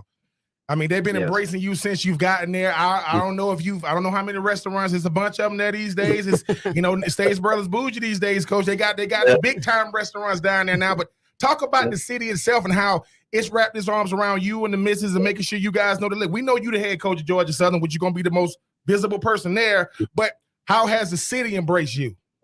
Yeah, whether it's been Statesboro, whether it's been South Georgia, Savannah, I tell you what, I've been blown away by the community. I've been blown away by the people. You hear it. I mean, I've been in college football for 27 years. You know the history of Georgia Southern, the tradition of excellence, and you hear about what a great place it is to live and the people that are around you. And now having my boots on the ground and being here since November, I can tell you it's honestly true. I mean, from the friendships and support of the alumni that fan base has been stellar. And, obviously you're in the honeymoon phase, but there is a genuineness to how much they love this university and they want to see it be great. And that's our job as coaches and as players and as staff to go win championships and win championships for them, because obviously they're giving us the resources that we need to go be champions. Now, Coach, obviously before we let you go, you've been practicing. It's 100 degrees outside. Have you snuck off to just go baptize yourself in Eagle Creek, beautiful Eagle Creek over there? How many times have you been in that thing? Well, we're getting ready to have our mock game week when we go over there, and during the week we'll go over there every Tuesday during the season. That place is a place of honor, a place of tradition, and really want to bring him back into the fold for this team. We used it a lot in the spring as far as our spring trainings and our winter conditioning. But every Tuesday, our most physical practice day, we're going over to Eagle Creek. I will be baptized on that mock game week on that Tuesday, which I'm looking forward to. But every time you go over there and you cross that, you hit the bridge running, you get goosebumps because you know that championships have been built on that place, and you know how many great players, historical players, have played on that field. Coach, I'd be remiss. You mentioned Fan Day coming up this Saturday in Statesboro. What can you tell us about that for the Eagle fans this weekend? Yeah, so we got two big days. Obviously, this Saturday we'll be at Folsom here in Statesboro. It's at 7:00 at night. We are 3 of our first 4 games are at night, so we're going to practice a scrimmage under the lights. And then next Saturday we get to come to Savannah. We're going to kind of simulate, obviously having the Armstrong there and having our university campus there. We're going to practice at Memorial Stadium, kind of be on the road and get a feeling, get a sense of that, of being able to stay focused while going on the road and being able to see our other fan base right there in Savannah and our alumni. That's going to be at 10 a.m. We're going to right after it, bring your kids out. They're going to meet a lot of the players and get to work with them a little bit. So you can go to gsathletics.com and be able to sign up for that. And we look forward to seeing our alumni these next 2 Saturdays. And come on out. It helps us. Coach Clay Helton, head football coach, Georgia Southern. They're getting started coming up against Morgan State that first Saturday there in September. Coach, we appreciate the time. Thanks so much. Thank you, guys. Appreciate you having me. That is Coach Clay Helton joining us here on 3 and Out. Back with more all across the Southern Pigskin Radio Network.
Good to have you back. Here it is, 3 and Out. Kevin, BJ, and Ben. We'll hear from Gaurav Vidak, battery power on SB Nation. Vaughn Grissom going to make his major league debut. He's the next in line of the Braves' top prospects. I think his home position is shortstop, second base. He's going to play second base tonight.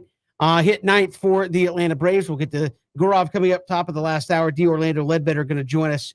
AJC covering the Atlanta Falcons. We'll get the latest from Falcons camp there as well. But Ben, NFL news, we talked about this a lot with, Deshaun Watson. Ruling comes down, 6 games. Roger Goodell says, not so fast. What do you have there? The latest coming out on that case? Yes, I know that Deshaun Watson continues to make headlines for everything, but what he does on the field. I mean, I heard some reports that saying if everything stays the same, but there is no ruling, he is picked to start.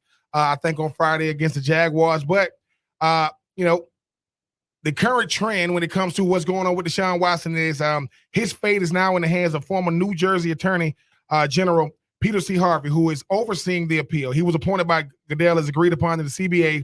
Harvey is a former federal prosecutor who was on the NFL committee that suspended Dallas Cowboys running back Ezekiel Elliott for 6 games in 2017. All this comes down to this. Judge Sue Robinson, she ruled on it. She said he gets 6 games. Here comes the public outcry. Roger Goodell doesn't really like handing down punishment. So Judge Sue Robinson did it based on previous rulings that the NFL, she followed the NFL guidelines as far as like her rulings. Now you keep hearing this. The NFL is suggesting a year. It's suggesting a year. Why does Roger Goodell keep saying that? Because if and when, Judge Harvey does not hand down a year suspension. But the first one didn't. Yeah, that's what. Well, this is making sure you saying no. This is throw your hands up. Wait a minute. Whoa. We did Sue Robinson. She said this. Now we got attorney generals. Former attorney generals doing this. If they don't give a year, that's it. Because this is what people got to look at this timeline. You know how many games the NFLPA wanted him to get? 0. That's why you go to Sue Robinson. Judge Sue Robinson, based off, she's not going to just rule on it. She's going to look at how the NFL rules on things. That's how she came in with the 6 games. Now, you see how all of a sudden, okay, now we're seeing who ruled on Ezekiel Elliott. You see how they keep using people who they kind of got ties with. I think that's what's going to end up happening. I do think he's going to get more games. I don't know if it's going to be a year. But I got to say this. No matter what he gets, it's not going to be enough to people who feels as though he should get 2 years, 3 years. Roger Goodell does not like being, right? I don't want to be the one hand out disciplinary action. I don't want to be the disciplinary guy. I do it, but I don't want to do it. So I'm going to go to the Attorney General, former Attorney General, who just ruled over Ezekiel Elliott case in 2017. That sounds a lot like to me. He's not going to get a year because you have to justify it. Now, I've heard things and Roger Goodell say things. We looked through it. It was egregious. And, it was predatory. But this is what people are not hearing.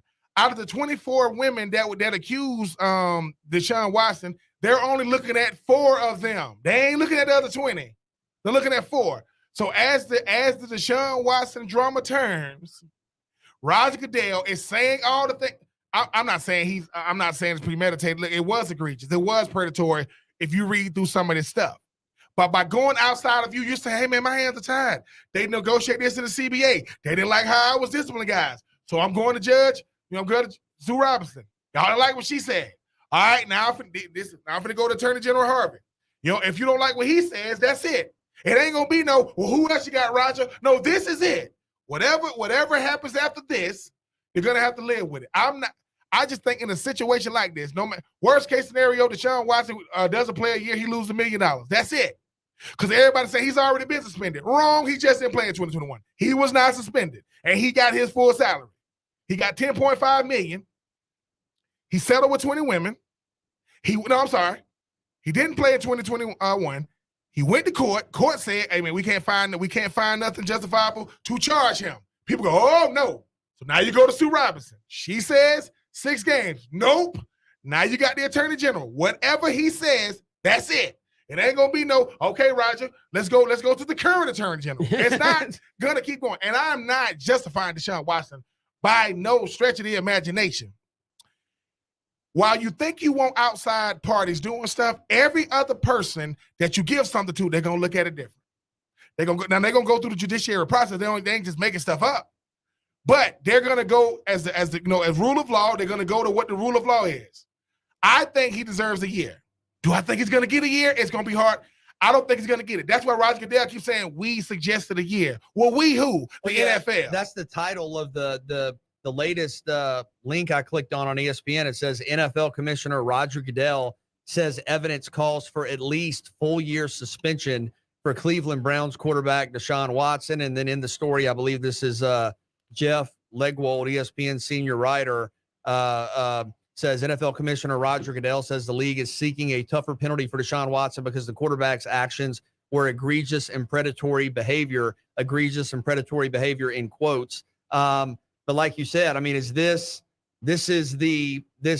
final review is going to determine what the length of the suspension is, and that is kind of, there is no secondary This is the appeal. This is the appeal, I guess. There is no next move by Roger Goodell or whatever. No, this is it. Like once again, Watson's fate now lies in the hands of former New Jersey Attorney General Peter C. Harvey, who was overseeing the appeal. He was appointed by Goodell as agreed upon in the CBA. So that's what the players agreed upon.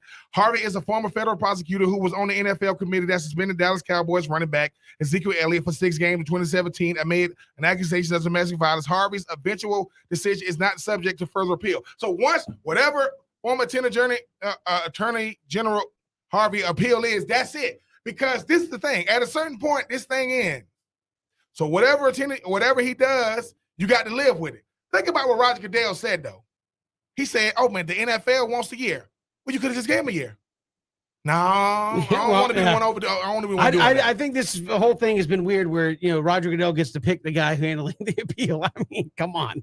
I know it's like, does anybody think it's going to be 6 games? Like, it's going to be more. We got more to come. It's 3 and Out, Southern Pigskin Radio Network.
Gaurav Vidak, battery power of SB Nation, going to join us. We're talking Braves baseball. Top prospect Vaughn Grissom in the lineup tonight, going to make his major league debut.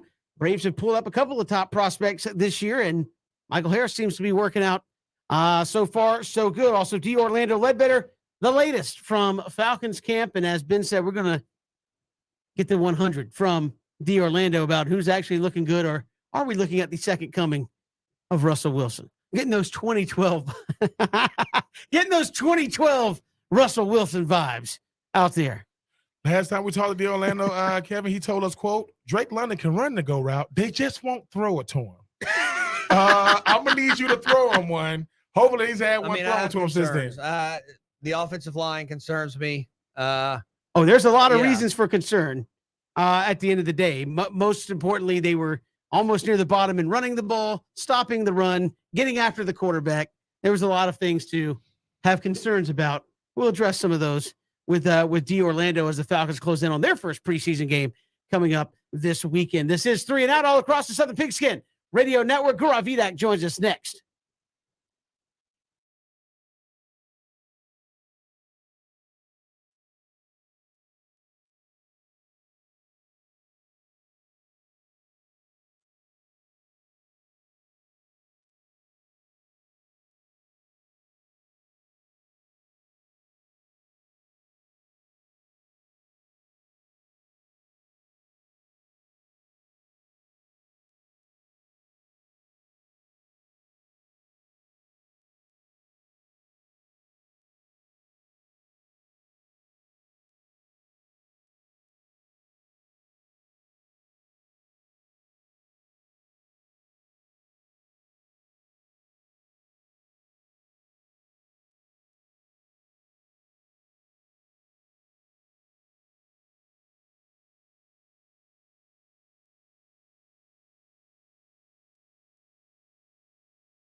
Good to have you back. Here it is, 3 and Out, final hour. Kevin Thomas, BJ Bennett, Ben Troop. Glad you're making us a part of your day. D. Orlando Ledbetter set to join us coming up in just a little bit. We're referencing Gaurav Vidak of Battery Power. SB Nation covers the Atlanta Braves. Braves trying to finish up a short 2-gamer against the Boston Red Sox.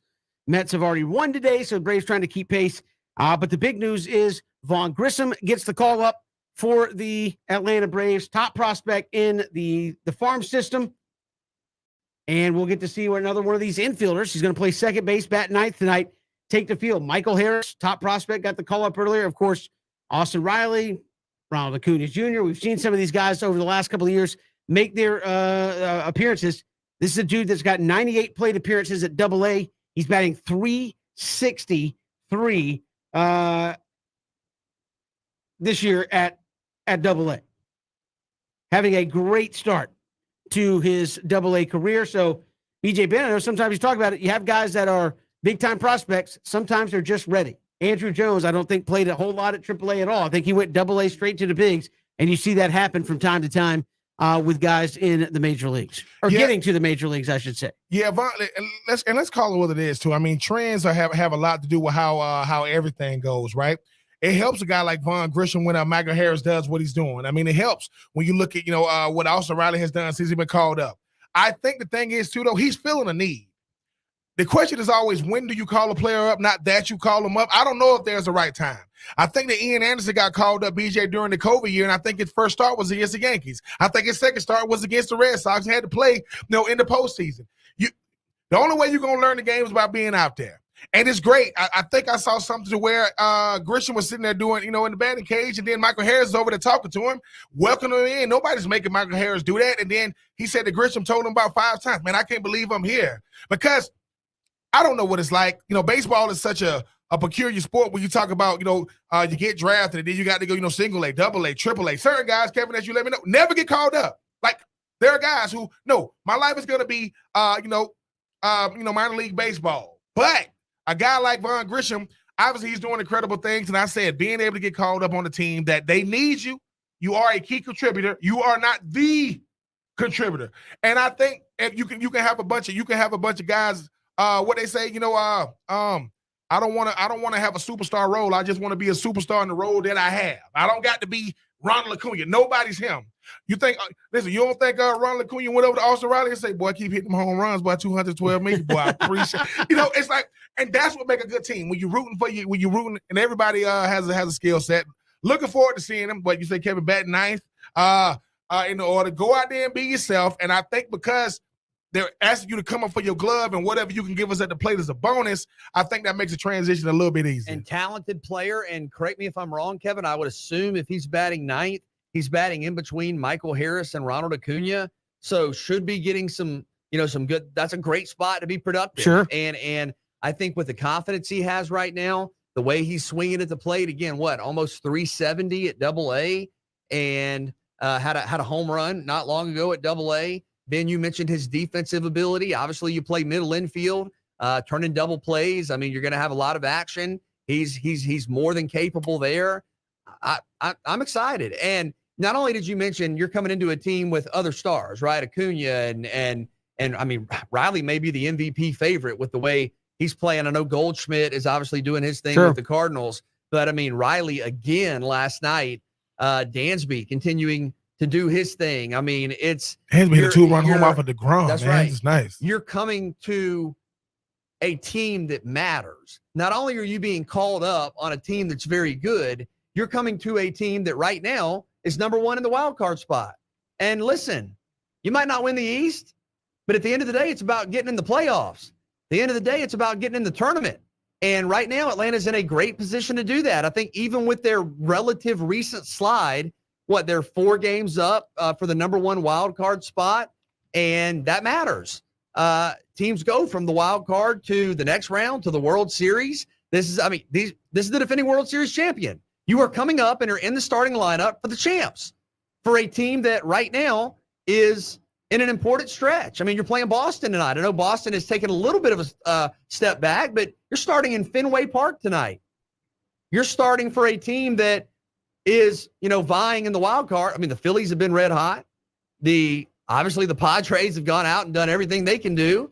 I wouldn't totally write off the East yet. There's still, 50 games left or so. But this is an exciting opportunity for Vaughn. He's earned it. He's a really talented player, and just a lot of reasons to be excited about this lineup. I mean, guys, when you think about Grissom's debut, when you think about Riley's hot streak, I mean, how about Acuna with a couple of just base running, just gems last night? Dansby coming through in the clutch. Kyle Wright goes tonight. I mean, he's been a guy that has had a career year. So I think there's still a lot of reasons for optimism, including Vaughn Grissom around this team. And again, Vaughn Grissom, top prospect, the Braves system calling up. You also activate Kirby Yates, who a couple years ago was the save leader in the American League, to add to that bullpen. So you've got obviously Kenley Jansen, Kirby Yates, no longer Will Smith, but I don't know how many people were upset. Tyler Matzik, who was huge last night, and AJ Minter, who you feel like will fall back into where you want him to be. That's still a very, very good back end of the bullpen and guys with a lot of experience. So good chance you see Kirby Yates late in the game tonight. You saw Iglesias last night. Yeah, Raciel Iglesias was a good pickup. And again, you got a lot of power arms. Kirby Yates was dominating at AAA Gwinnett, and Vaughn Grissom. People were just saying, look, 100, not even 100 plate appearances, and this kid's hitting over 360. He's going to get the chance to come up and show he can play. And people say, well, what happens when, Albies comes back potentially in a couple of weeks? Do you send him back down? The minor league season will be over at that point, but keep him around maybe as the September call-up. Maybe you put him in left field. Maybe if he keeps hitting, even if he's not known for power, he's known for hitting for average, you sit Marcell Ozuna and say, look, homer or bust, we can't have it. And so I think this kid's coming up with a wealth of opportunities to get more playing time. Because you could say, well, he doesn't play outfield. Well, you do now. You know who else didn't play outfield? Austin Riley. He did it, right? When Josh Donaldson was on the team. Chipper Jones played outfield. When Austin Riley was on third, they said, hey, we just signed Josh Donaldson. Play outfield? Right. I mean, when you get Josh Donaldson and you're a rookie, Austin Riley, hey, go play out there. Hey, you're a rookie. Do you want to stay in the major leagues? Because if you do, go play left field. It can't be any worse than putting Ozuna out there. God knows. So I think this kid, if he hits the way he can, he's going to stay in the lineup. And the Braves will find a way to keep him out there, even if, Ozzy Albies comes back here in September. How does Yates fit in? Because I know that, bullpen situation is kind of fluid. You have Minter, Iglesias last night, even though he gave up a run, I thought with runners on, came back and showed some real toughness, getting a couple of strikeouts. Jansen's been one of the best in the game. Matzik is Matzik. I know you have different options, sure, but if you're Brian Snitker, I mean, it's another power arm. I mean, but what I'm saying, do you have an idea in theory, or do you go into every night basically saying we'll see how it goes? I think if I'm Brian Snitker, I'm saying, look, get me to I hate saying this, but it's just the way baseball's done now. Get me to the seventh inning. If we have a lead, you're not gonna beat us most nights. The Mets did it, and that was tough. But I mean, you were behind early to the Mets in most of those ball games as well. But to me, Kenley Jansen been one of the best doing it. Kirby Yates led the American League in saves before he had to go down with injury. Raciel Iglesias was up for the Mariano Rivera Relief Man of the Year award with the Angels.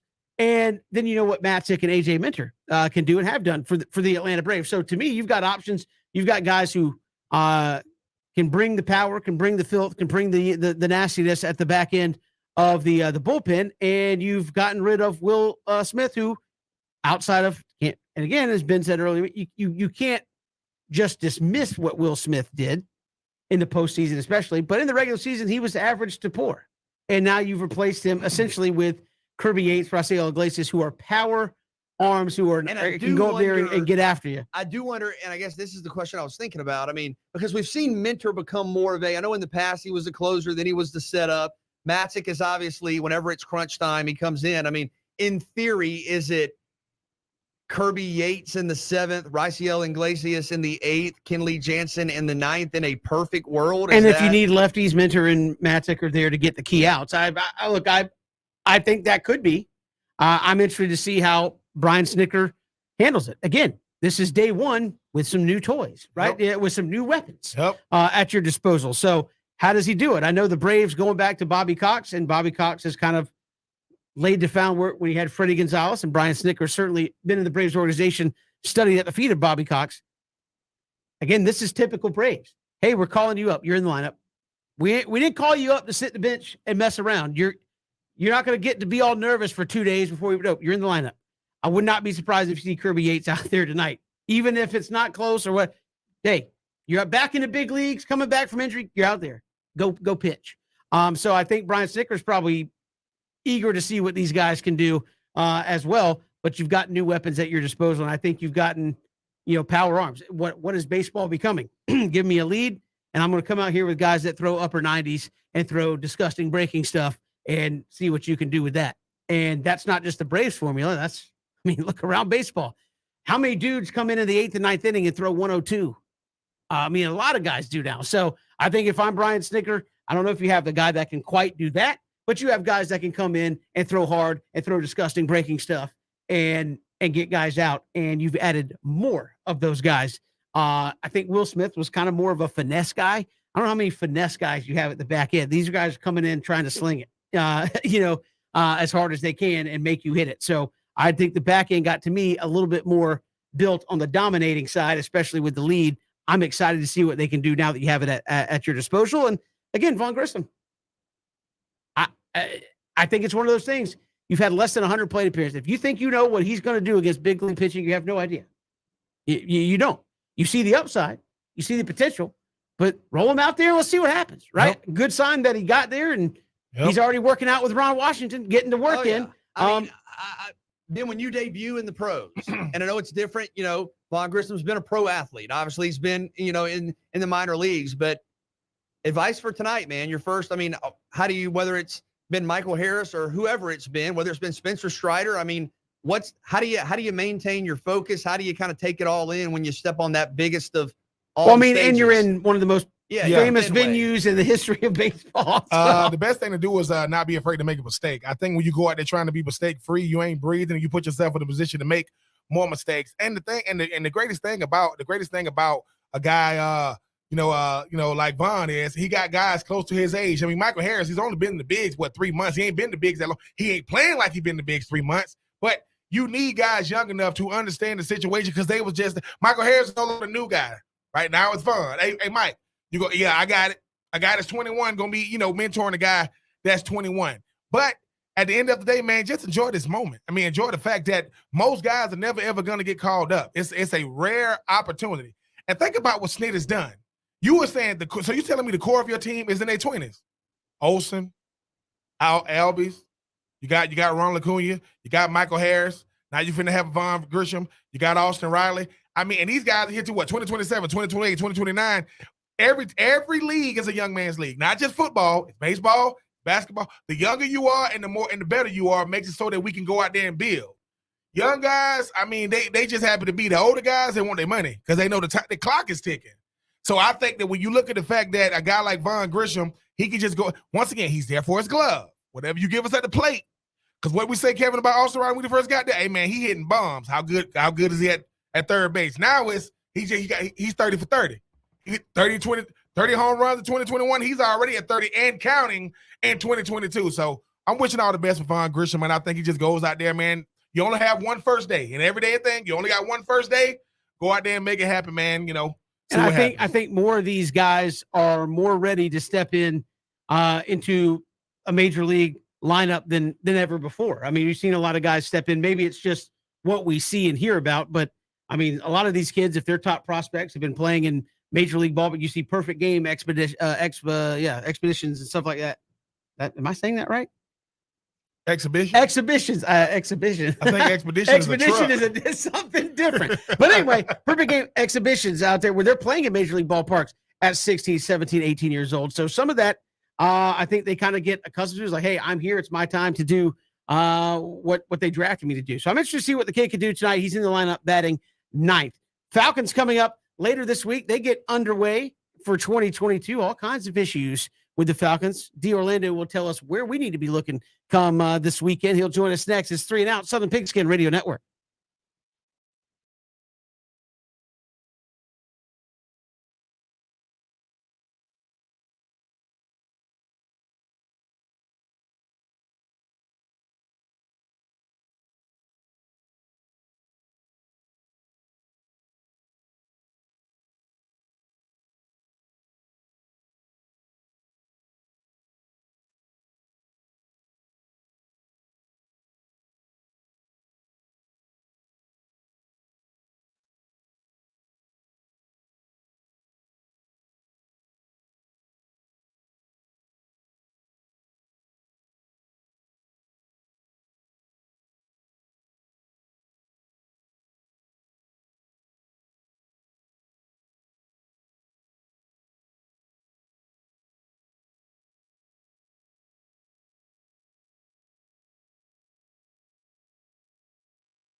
Good to have you back. Here it is, 3 and Out on this Wednesday. Glad you are with us. The Falcons counting down towards their first preseason game of the year. And joining us to get us up to date on all that is happening out of Falcons camp, good friend of the show, D. Orlando Ledbetter, covers the Falcons for AJC.com. Daryl, welcome to the show, man. How are you? Hey, I'm doing great, BJ, Ben, and Kevin. Thanks for having me today.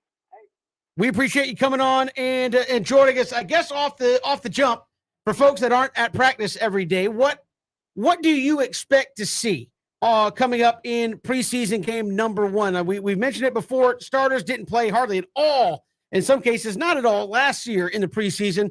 What do you expect to see with this kind of new configuration of the Falcons coming up this weekend? Yeah, I expect to see them to go a quarter with the starters, kind of going back to the old plan that Mike Smith used to have.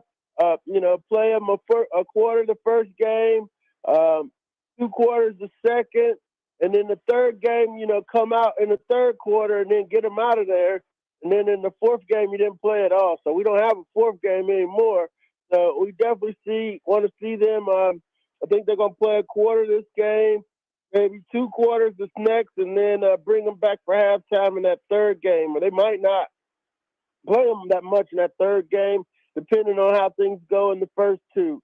So, yeah, we're going to see them play a little bit this year. Daryl, what's your biggest question right now? What position group is your biggest question for Atlanta as we start the preseason? It's the offensive line. They got a battle at center, Dahlman and Hennessy. I'm pretty sure they're going to go with Dahlman.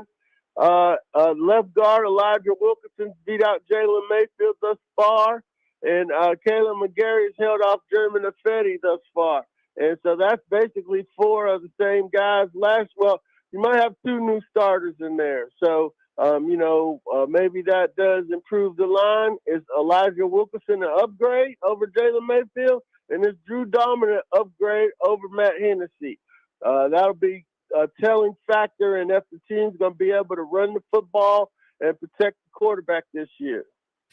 Yeah, the last time we spoke, you told us that Drake London, while he can run the go route, they haven't thrown him a lot of go routes. Do you see? Have they thrown him any since the last time we spoke? And do you see him trying to, not really try to, throw too many routes at him in his first preseason game? But do you see him trying to throw some deep balls just to kind of see if the young man can find a way to get open one-on-one?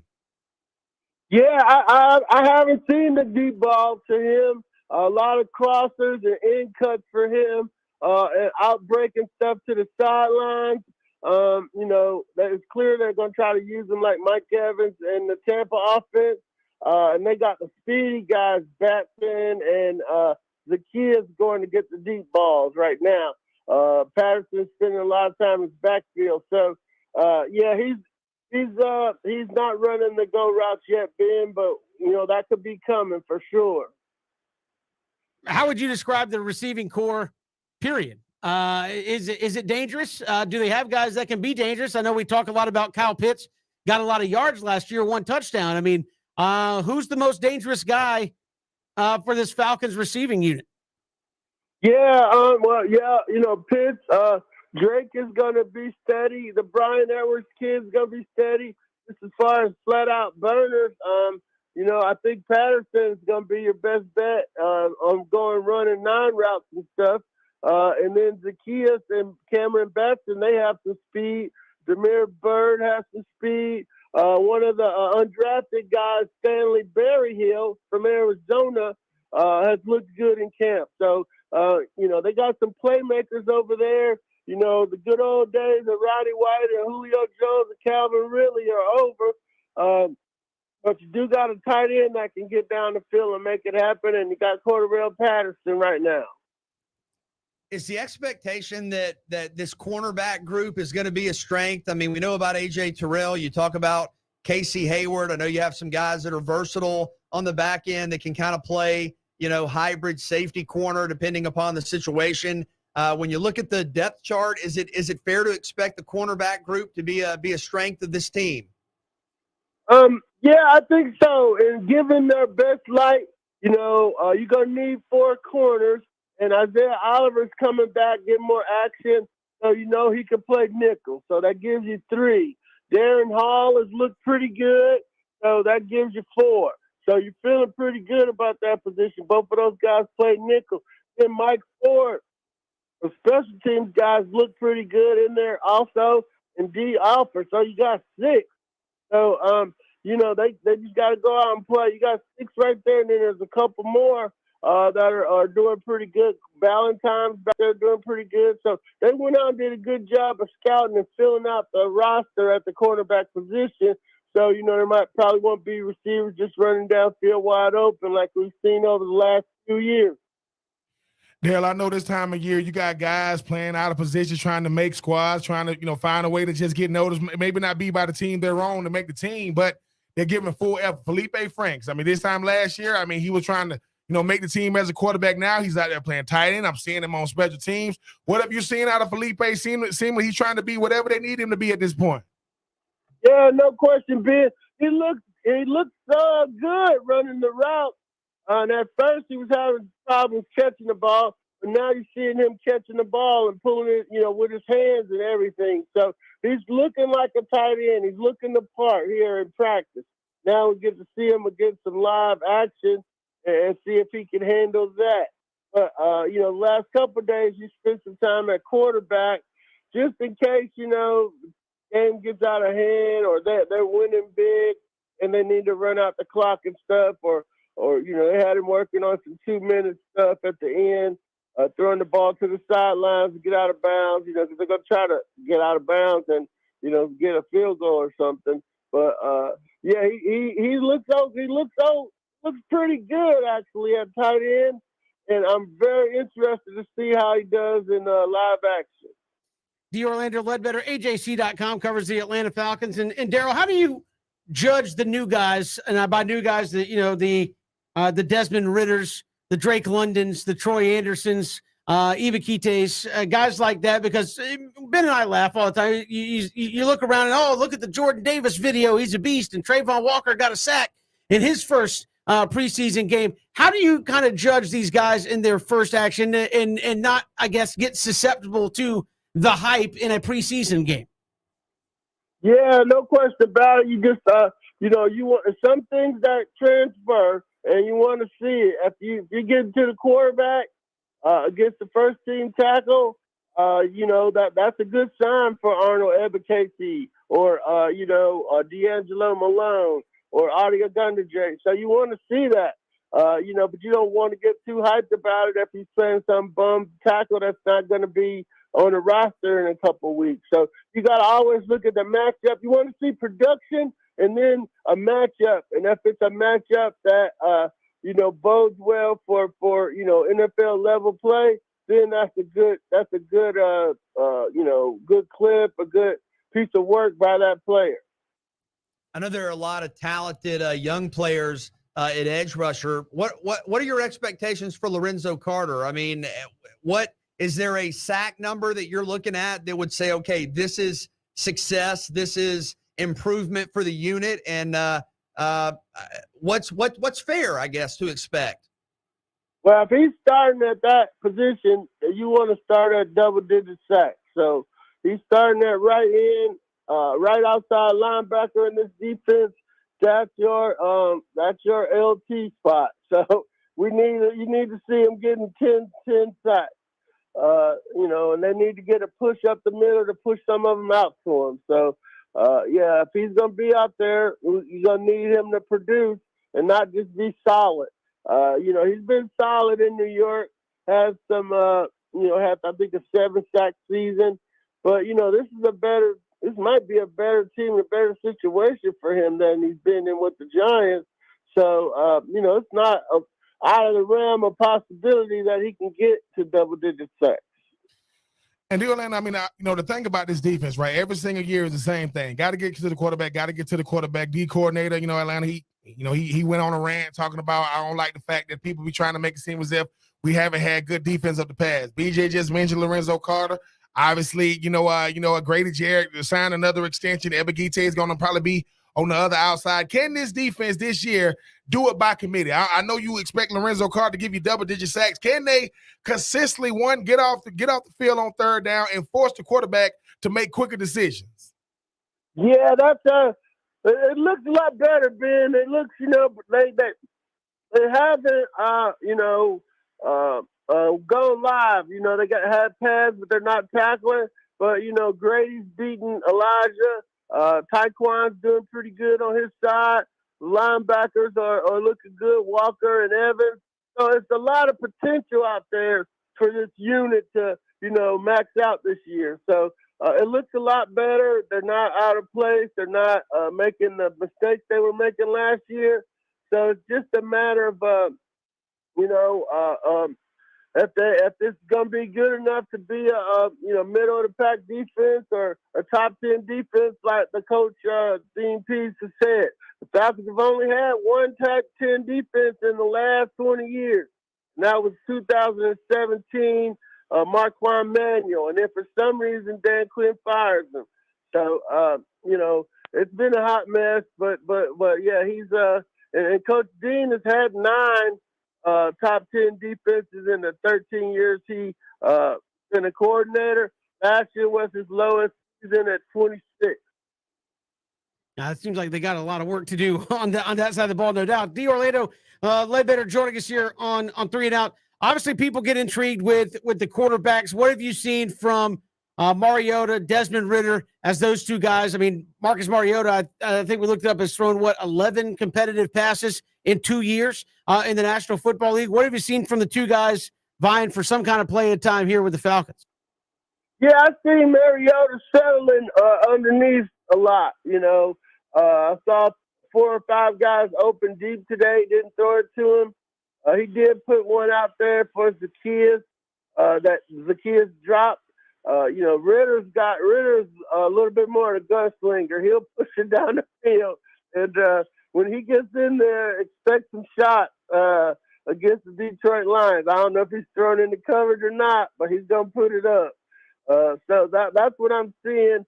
They weren't real accurate early on, but, that's picking up as they get the timing down with their receivers and so forth. So they're putting the balls where, the guys they got big receivers. They can go up and haul it down.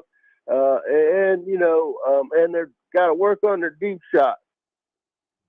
I guess a lot will determine this, but do you think during the regular season we will see a fair bit of Desmond Ridder, or will it take a lot? Will it take some considerable struggles for that to happen? Yeah, it would take, if things aren't going well, they're going to want to see if Ridder can go at some point. And then the other thing is Mariota gets hurt a lot. He hasn't played 16 games, I don't believe, in his entire career. So in the season. If he gets hurt, then Ridder's got to be ready to go because you don't have any other quarterback other than the tight end quarterback, Felipe Franks. So, yeah, I fully expect him to play at some point. Marcus will probably either get hurt or if they start off 1-6 or 1-7 or something, and all bets are off, you want to see if Desmond Ridder can, turn this season around. And the Orlando finally, Arthur Smith going into year number 2. I mean, obviously he had to do the best he could as far as like his offense last year, trying to protect Matty Ice, trying to protect Kyle Pitts, didn't really play those guys. What has been his temperament in year 2? Obviously, all eyes are on him, right, wrong, indifferent. He's going to have to show some signs of improvement, especially for those, watching, especially in a very, very competitive NFC South. Yeah, no question about it. The NFC South is going to be tough sledding for the Falcons. I don't know what's happening in Carolina with Baker Mayfield and Sam Darnold, but certainly word out of New Orleans is Michael Thomas is looking better. And so that's problems for the Falcons. And then, Tampa Bay, that's a Super Bowl caliber team down there. It's going to be a lot of stuff that's got to happen. They got to get better fast. Need to come out the gate smoking when they play the Saints and then go to the Rams and then Seattle. Right away, we're going to know what this team has in store for us in 2022. And the Falcons and Lions square off coming up on Friday. D. Orlando Ledbetter joining us here on 3 and Out. Daryl, always a pleasure, man. Thanks so much. Sure, no problem, guys. Thanks for having me.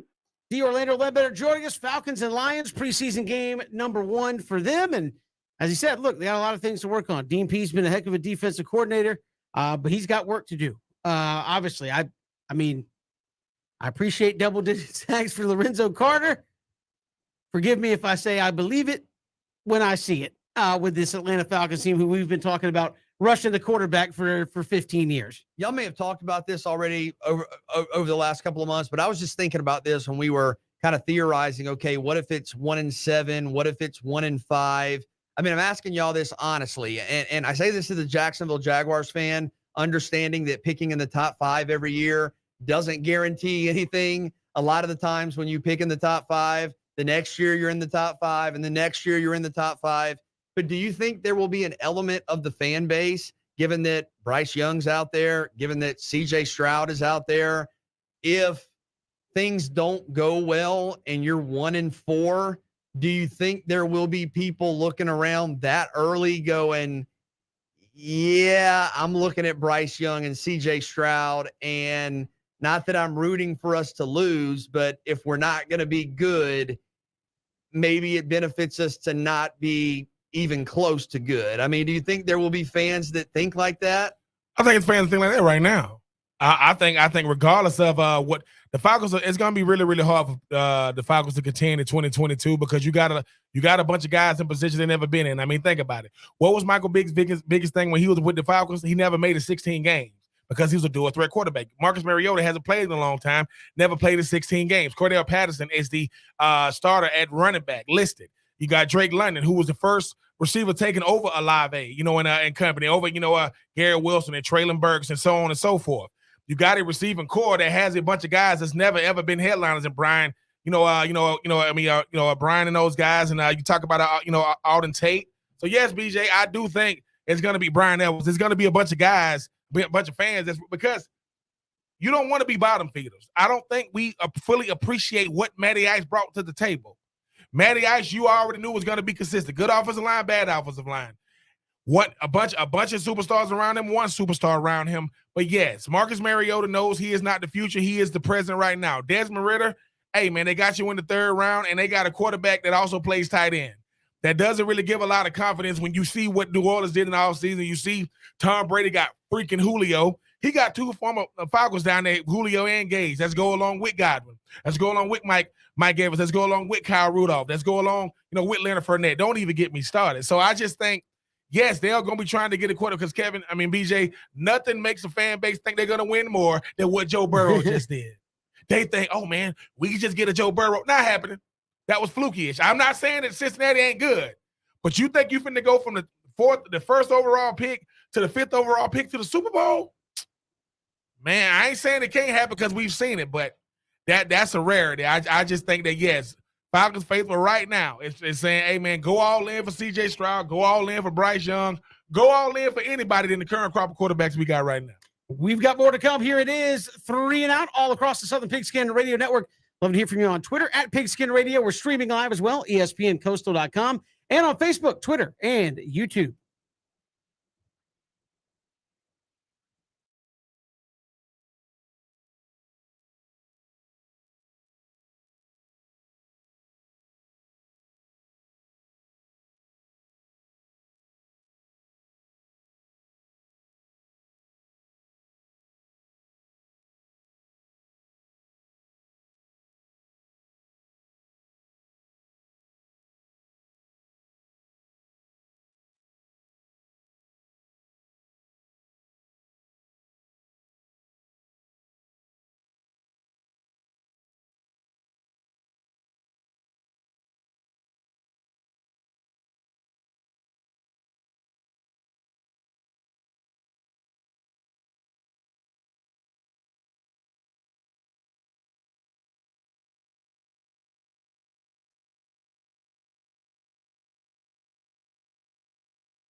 Braves and Red Sox coming up here in just a little bit. We'll see the debut of Vaughn Grissom, top prospect in the Braves organization, to play second base tonight. Could he potentially, if you can't figure out something with Dansby, could he be the Dansby replacement? Maybe. If you can't get that done. I know a lot of people have talked about that. Of course, I believe the same agent for Dansby Swanson is the same one that worked out well for somebody that used to wear number 5 in Atlanta. So we'll see how that works out. I told you. Not to bring up bad vibes. I told you I never felt good about that. If you want to go back to that. I mean, I'm just saying. I mean, BJ. I mean, Dansby, Mansby, Alex Anthopoulos. I mean, I'm just saying. Dansby. Obviously, he's going to be the top priority in the offseason. Alex Anthopoulos, if he called him up, they've been showing out. I'm just saying. I mean, only thing we got to deal with now is he or is Fried or Swanson? You think the top priority in the or they're both free agents, right? They both can. Yeah, I think it's Max Fried. You want to lock it up? I mean, yeah. You may have one more arbitration potential. But I think you want to lock. You don't even want to get to that. You always want to lock up the pitcher. I get that part. It ain't that Dansby Mans, but don't deserve his cheese though. Just saying. Oh, well, he's doing it. Did it last night again? Hold on. And what do you think is disrespectful to Dansby? What do you think is a disrespectful offer to him? Because we got so disrespectful last year. Good question. I'm just saying, to Kevin's point, whether it's Freddie Freeman, whether it's Max Fried, only handing out $200 million contracts. I don't think you want to let it get to the last minute. Yeah. Because to me, that opens the door. And again, I know apparently there was some, weird stuff going on with the agent, communication. Yeah, the agent got to tell him that you gave him the offer. Right. Like all kind of just stuff that I didn't even know happened. But I don't think you want to let these things get to the last minute. Now, back to the game tonight. Kyle Wright's been balling. Austin Riley balling. Dansby balling. Acuna balling. Acuna balled last night. He been balling since the Mets series. Grissom. Debut, Get to see Vaughn tonight. I'm excited. And I feel a lot better. It's amazing, like what one game does. Because I was watching. Well, no, they needed that after the Mets series. Right. You needed to do something, right? I was watching a little bit of the game with my dad, and my dad's like the most. He loves the Braves, but he can't handle like any loss. And I try to explain to him, Dad, they play 162 games. They're going to lose some games. 162-0 or nothing. And he's like on the verge. But I was kind of feeling a little antsy too. They needed that last night. They needed it. Yeah, went to extras. If it got away from me, I mean, let's just be real. The Red Sox are not a good baseball team right now. They were sellers at the deadline. They're a team that is now behind the Baltimore Orioles in the American League East. The Baltimore Orioles playing really good baseball, and they're, I think, a half game out of the playoffs, believe it or not, are the Orioles. But the Red Sox are in last. You got to take care of business against a team like that. And the Marlins are a solid team this weekend. You got to take care of some business there. As well, if you want to keep pace. I mean, you still have one of the best records in baseball. You're just happen to be behind the Mets, who have a really good record out there as well. I'm excited to see what this kid Grissom can do, because I think, much like Michael Harris, it's not just for what happens tonight or the next couple of ball games. It is when September rolls around and you think Ozzie Albies is coming back, or even when RC is coming back. Does he stay in the lineup? Can he play in left field? Is he doing enough to keep his bat in the lineup? We'll find out.